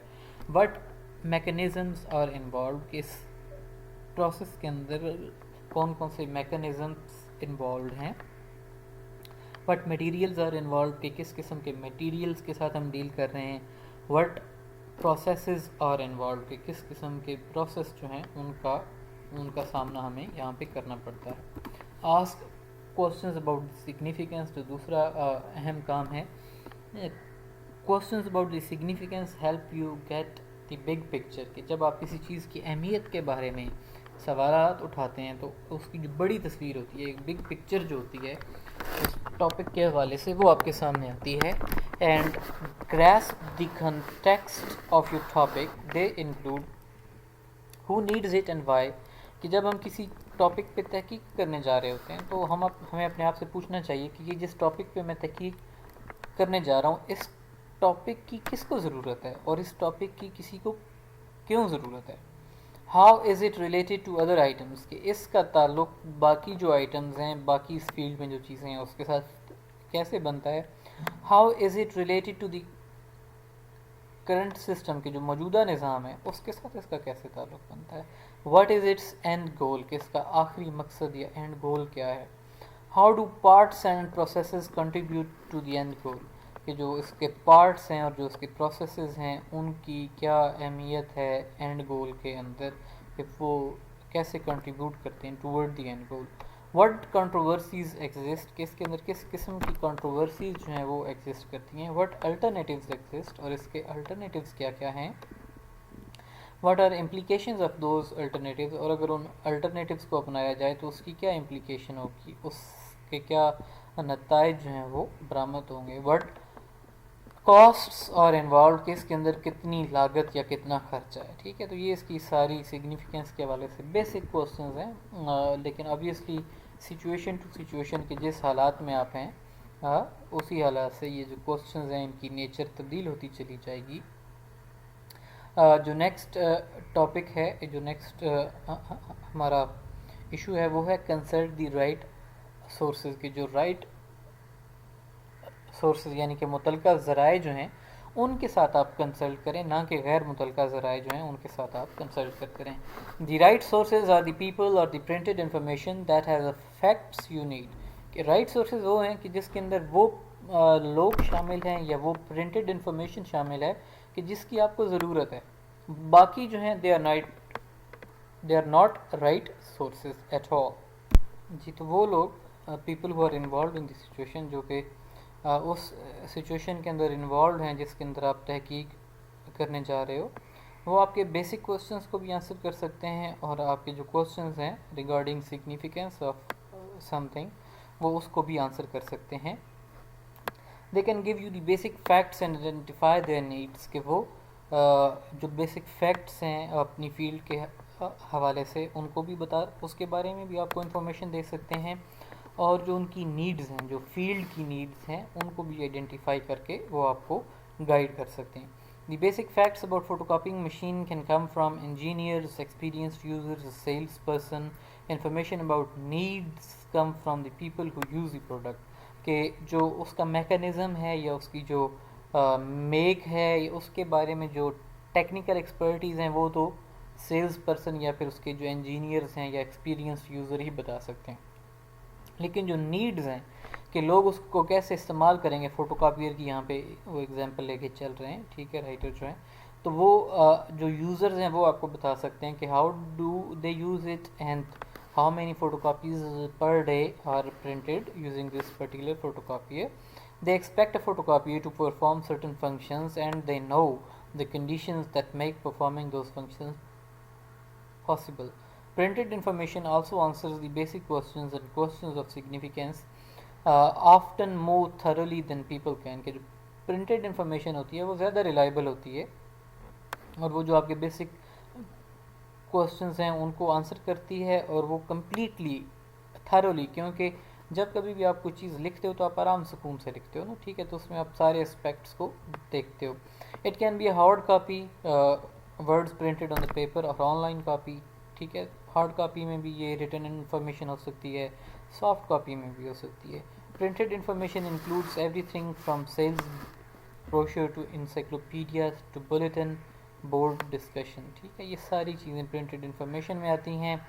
For the photocopier, sales literature would give you prices, features, specifications, review articles would evaluate performance and bulletin boards would give you user testimony. ठीक है, कि अगर आपने फोटोकॉपियर लेना है तो सेल्स लिटरेचर जो है वो आपको प्राइस के बारे में और स्पेसिफिकेशंस और फीचर्स के बारे में बताएगा. जो उस प्रोडक्ट के रिव्यू आर्टिकल्स हैं जो कि आपको इंटरनेट पे मिल जाते हैं, वो उसकी परफॉर्मेंस के बारे में आपको बता देंगे। और बुलेटिन बोर्ड्स जो हैं वहाँ से आपको यूज़र टेस्टिमनी मिल जाएगी कि जो लोग इसको इस्तेमाल कर रहे हैं उनकी इसके बारे में, इस प्रोडक्ट के बारे में क्या राय है, वो इसको किस निगाह से देखते हैं। ठीक है, जो लास्ट चीज़ है इसके हवाले से वो है इंटरेक्ट फ्लेक्सिबली। ये the last issue regarding formulation of research question या फिर identification of research question is to interact flexibly, कि जो इंटरेक्शन है आपका वो फ्लेक्सिबल नेचर का होना चाहिए। To ask question productively be flexible, कि अगर आप प्रोडक्टिव आंसर्स चाहते हैं, आप चाहते हैं कि आपको ठीक से जवाबात मिले, तो आप हमेशा अपने क्वेश्चंस के अंदर फ्लेक्सिबिलिटी रखें, लचक रखें। ठीक है, people have the information you need and you must elicit as much of it as you can, कि लोगों के पास हमेशा इन्फॉर्मेशन होती है, जो रेलिवेंट लोग हैं, अगर आपने रेलिवेंट लोगों से बात की है तो उनके पास इन्फॉर्मेशन तो होती है। अब ये आप पे डिपेंड करता है कि आप उस इन्फॉर्मेशन को वहाँ उनसे निकलवाते कैसे हैं, कितनी डिटेल में आपने वो इन्फॉर्मेशन हासिल की है। Some questions produce a useful answer, कि बाज़ क्वेश्चन जो होते हैं उनका आंसर यूज़फुल आपको मिलेगा, सम टाइम्स नॉट, और बाज़ औक़ात उसका आंसर आपको यूज़फुल नहीं मिलेगा। If you ask which features of the photocopier is most important to you, the respondent might say its speed, which is a broad answer. To narrow the answer, try an echo technique question in which you repeat the key term speed। तो अब speed जब आपने repeat किया तो उसका मतलब ये है कि कितनी स्पीड स्पेसिफाई करें, प्रिंटिंग की स्पीड, मशीन की स्पीड, इनटेकिंग स्पीड, किस चीज़ की speed. On the other hand, if you ask is the ability to collect pages important to you, the respondent might say no, I seldom use that, but I often copy on both sides of the sheet of the paper. That answer opens two lines of questions to you. Why is collating not important? Why is back-to-back copying important? How frequent do you do it? For what types of job? You can also use questions to decide what material to read. If your question is how does this model compare to the other, better questions could be how can this model be compared to the others। ठीक है, कि इस model का दूसरे models के साथ कैसे मवाजना किया जा सकता है। ठीक है, an article that would interest you is a comparison of photocopiers, कि एक आर्टिकल जो कि इस इशू को डील करेगा, वो उसका पॉसिबल टाइटल ये हो सकता है कि फोटोकॉपियर्स जो हैं उनका आपस में मवाजना।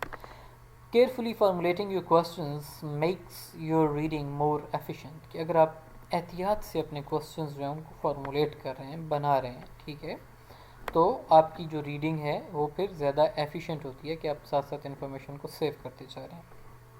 रीड एक्टिवली, कि जो रीडिंग है आपकी वो एक्टिव होनी चाहिए, not passive. Searching for particular facts that answer your questions while reading. Take notes, कि जब आप रीड कर रहे होते हैं तो साथ साथ नोट टेकिंग का प्रोसेस जो है उसको आप जारी रखें। Constantly reviewing the answers and information you have obtained, कि जो इन्फॉर्मेशन आपको मिली है, जो आंसर्स आपको मिले हैं, उसको आप रिव्यू करते रहें, बार बार उसके ऊपर नज़र दौड़ाते रहें। You will find patterns in material और गैप्स इन योर नॉलेज, तो अगर आप उसको बार बार रिव्यू करेंगे तो फिर आपको गैप्स आइडेंटिफाई हो जाएंगे कि आपको मज़ीद किस इन्फॉर्मेशन की ज़रूरत है। If three articles present similar evaluation of photocopiers, you have a pattern on which to base a decision। कि अगर 2 या 3 आर्टिकल्स एक ही किस्म की राय दे रहे हैं तो इसका मतलब ये है कि आपके पास एक ऑथेंटिक और मटेरियल मौजूद है। अब आपको पता है कि आपने क्या डिसीजन लेना है और आपने ये डिसीजन कैसे लेना है।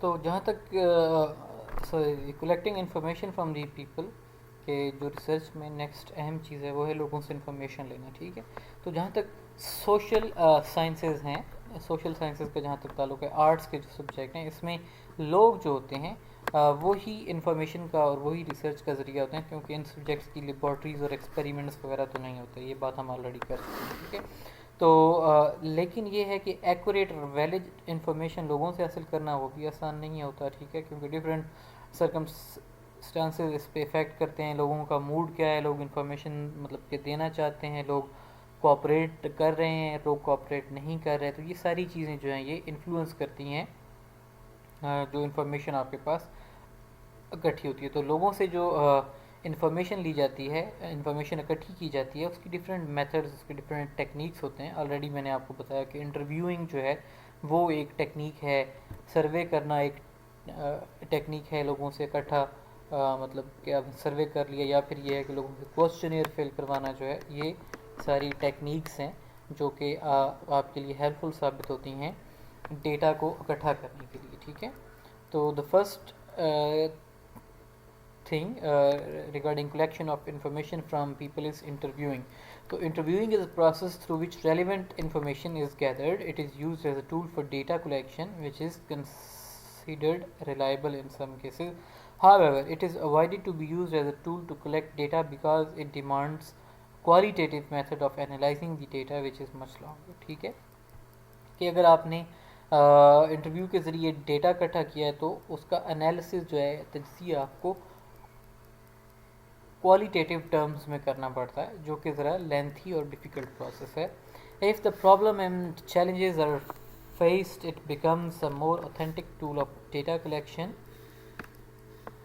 It needs more careful attention of the researcher and demands certain important things to do. For example, the researcher has to design interview questions for respondents. पहली चीज़ ये है कि आपने इंटरव्यू क्वेश्चंस को डिज़ाइन करना होता है. He she has to get formal permission from the respondent, कि आपको इजाज़त लेनी होती है रिस्पोंडेंट से कि वो आप उनका इंटरव्यू कर भी सकते हैं या नहीं. You have to decide the time of the interview with the respondent, वक्त का डिसीजन करना होता है. She has to negotiate with the respondent about the place of the interview, which may be respondents office, the office of the researcher और any other neutral place like hotel और cafe. ठीक है, तो ये सारी चीज़ें they should be taken into account कि इन चीज़ों का आपने फर्स्ट ऑफ ऑल तज्ज़िया करना है. उसके बाद है टाइप्स ऑफ इंटरव्यू. इंटरव्यू की 3 टाइप्स हैं: structured interview, unstructured interview and semi structured interview. ठीक है, तो फर्स्ट ऑफ ऑल हम देखते हैं कि इस स्ट्रक्चर्ड इंटरव्यू क्या होता है. In this type of interview the researcher shares all the information with the respondent. Structured interview में सारी इंफॉर्मेशन रिस्पोंडेंट के साथ शेयर की जाती है. The researcher plans to organize and formulate all the questions required to obtain and desired of information. कि पहले से ही आपने उसको मतलब कि प्लान किया होता है, क्वेश्चंस आपने बना के रखे होते हैं, और वो क्वेश्चंस जैसे ही रिस्पोंडेंट आपके पास आता है तो आप उससे पूछते हो, बिल्कुल उसी सीक्वेंस में जिस सीक्वेंस में आपने उनको नोट किया होता है. He also provides these questions to the respondent so that respondent should go through the questionnaire and be able to provide the required information. इसमें एडवांस में जो क्वेश्चंस की लिस्ट है वो रिस्पोंडेंट के साथ शेयर की जाती है ताकि वो एक अच्छा सेटिस्फैक्ट्री आंसर जो है वो रिस्पोंडेंट दे सके. The respondent goes through the questionnaire well before time and can fulfill the requirements of the researcher. तो इस टाइप की जो रिसर्च है उसमें रिस्पोंडेंट जो है, जो आपका जवाब देने वाला है, वो आपके क्वेश्चनियर में से पहले आराम से गो थ्रू कर सकता है, और गो थ्रू करने के बाद वो आपकी ज़रूरियात के मुताबिक आपको इन्फॉर्मेशन मुहैया कर सकता है. तो इसके क्या एडवांटेजेस हैं? इसके अंदर एक्यूरेसी होती है. ठीक है, क्योंकि आपने ऑलरेडी शेयर किया होता है तो चीज़ें ऑर्गेनाइज्ड होती हैं, और जो डेटा रिसीव होता है वो भी वेल ऑर्गेनाइज्ड होता है. ठीक है, और इन इंटरव्यूज़ को large sample of the targeted population को एक्सेस करने के लिए यूज़ किया जा सकता है. The interview procedure is made easy due to standardization offered by the structure interview. के इंटरव्यू का प्रोसेस ईजी हो जाता है क्योंकि ऑलरेडी आपने क्वेश्चनियर जो है वो शेयर कर दिए होते हैं. Replication across multiple samples becomes easy due to same structure of interview, as the scope of detail is already considered while designing the interview. Better information can be obtained and researcher can analyze the research problem comprehensively by asking accurate research questions. Since the structure of the interview is fixed, it often generates reliable results and quick to execute. The relationship between researcher and respondent is not formal, due to which the researcher can clearly understand the margin of error in the case. Respondent either agrees to be part of the survey or is not just interested in providing the right information. अच्छा, disadvantages इसके क्या हैं? The limited scope of assessment of the obtained results, क्योंकि आपने questions already design किए होते हैं, उससे हटकर आप क्वेश्चन नहीं करते, तो असेसमेंट का स्कोप जो है वो लिमिटेड, यानी कि आप क्वेश्चन में से क्वेश्चन नहीं निकाल सकते. The accuracy of information over powers the detail of information, की जो एक्यूरेसी है इंफॉर्मेशन की वो ओवर पावर करती है डिटेल ऑफ इंफॉर्मेशन को. ठीक है, कि डिटेल्स में हम नहीं चाहते बल्कि हम एक्यूरेसी पे स्ट्रक्चर्ड इंटरव्यू एक्यूरेसी पे फोकस करते हैं. Respondents are force to select from provided answer options, कि रिस्पोंडेंट्स को बाज़ वक़्त फोर्स किया जाता है कि आप जो ऑप्शंस हैं उनमें से एक ऑप्शन को सिलेक्ट करें. The researcher is expected always to adhere to the list of decided questions irrespective of how interesting the conversation is turning out to be with the participant. A significant amount of time is required for a structured interview, कि इसके लिए वक्त की ज़्यादा ज़रूरत होती है. Next है unstructured interview. It is also a tool to collect the desired data from the respondent, but such type of interview is not fully planned and organized as compared to the structure interview. के इसमें planned interview और organised जो interview है वो नहीं होता, बल्कि इसमें प्लानिंग आपकी बिल्कुल नहीं होती. The respondent may be earlier informed about interviewing and his consent may be sought, though the questions are not pre plan and pre organised. आप हो सकता है रिस्पोंडेंट को बता दें कि आपका इंटरव्यू होगा, लेकिन आप उनको जो आपके मतलब क्वेश्चंस हैं वो उनके साथ शेयर नहीं करते, और ना ही क्वेश्चन आपके प्री प्लान्ड और ऑर्गेनाइज्ड होते हैं. तो इसमें मतलब कि प्लानिंग नहीं है, आप जो है वो चीज़ों को डिटेल में बात में से बात निकाल कर मज़ीद क्वेश्चन जो हैं वो हट के भी आप जो है वो पूछ सकते हो. These interviews are possible where the respondent is easily available or very close to the researcher and researcher has informal and very friendly relationship with him. Advantages of unstructured interview. इसके advantages क्या हैं? Owing to informal nature of the unstructured interview, it becomes extremely easy for researcher to try and develop a friendly rapport with the participant. This leads to gaining insights in extreme detail without much conscious efforts. The participants can clarify all their doubts about questions and the researcher can take each opportunity to explain his or her intention for the better answers. There are no questions which the researcher has to abide by and this usually increases the flexibility of the entire process. चूँकि questions लिखे नहीं होते तो वो जो है कि भाई आपने इससे हट के सवाल नहीं पूछना, वो तो चीज़ नहीं होती, तो इस वजह से फ्लेक्सिबिलिटी इसके अंदर आ जाती है. अब हम इसके डिसएडवांटेजेस की बात करते हैं. तो following are the disadvantages of the unstructured interview. Has there is no structure to the interview process, researchers take time to execute those interviews, के वक्त लगता है ऐसे इंटरव्यूज़ को कंडक्ट करने में. The absence of standardized set of questions and guidelines indicates that the reliability of unstructured interview is questionable. जो इसकी reliability है वो थोड़ी सी questionable होती है. In many cases the ethics involved in these interviews are considered borderline upsetting. ठीक है, जो ethics जो है वो भी थोड़ी सी इसमें ethics का भी issue आ जाता है. ठीक है बेटा, तो यहाँ तक we will conclude this lecture. We will start from semi-structured interviewing tomorrow inshallah. Okay, goodbye and take care. Allah Hafiz.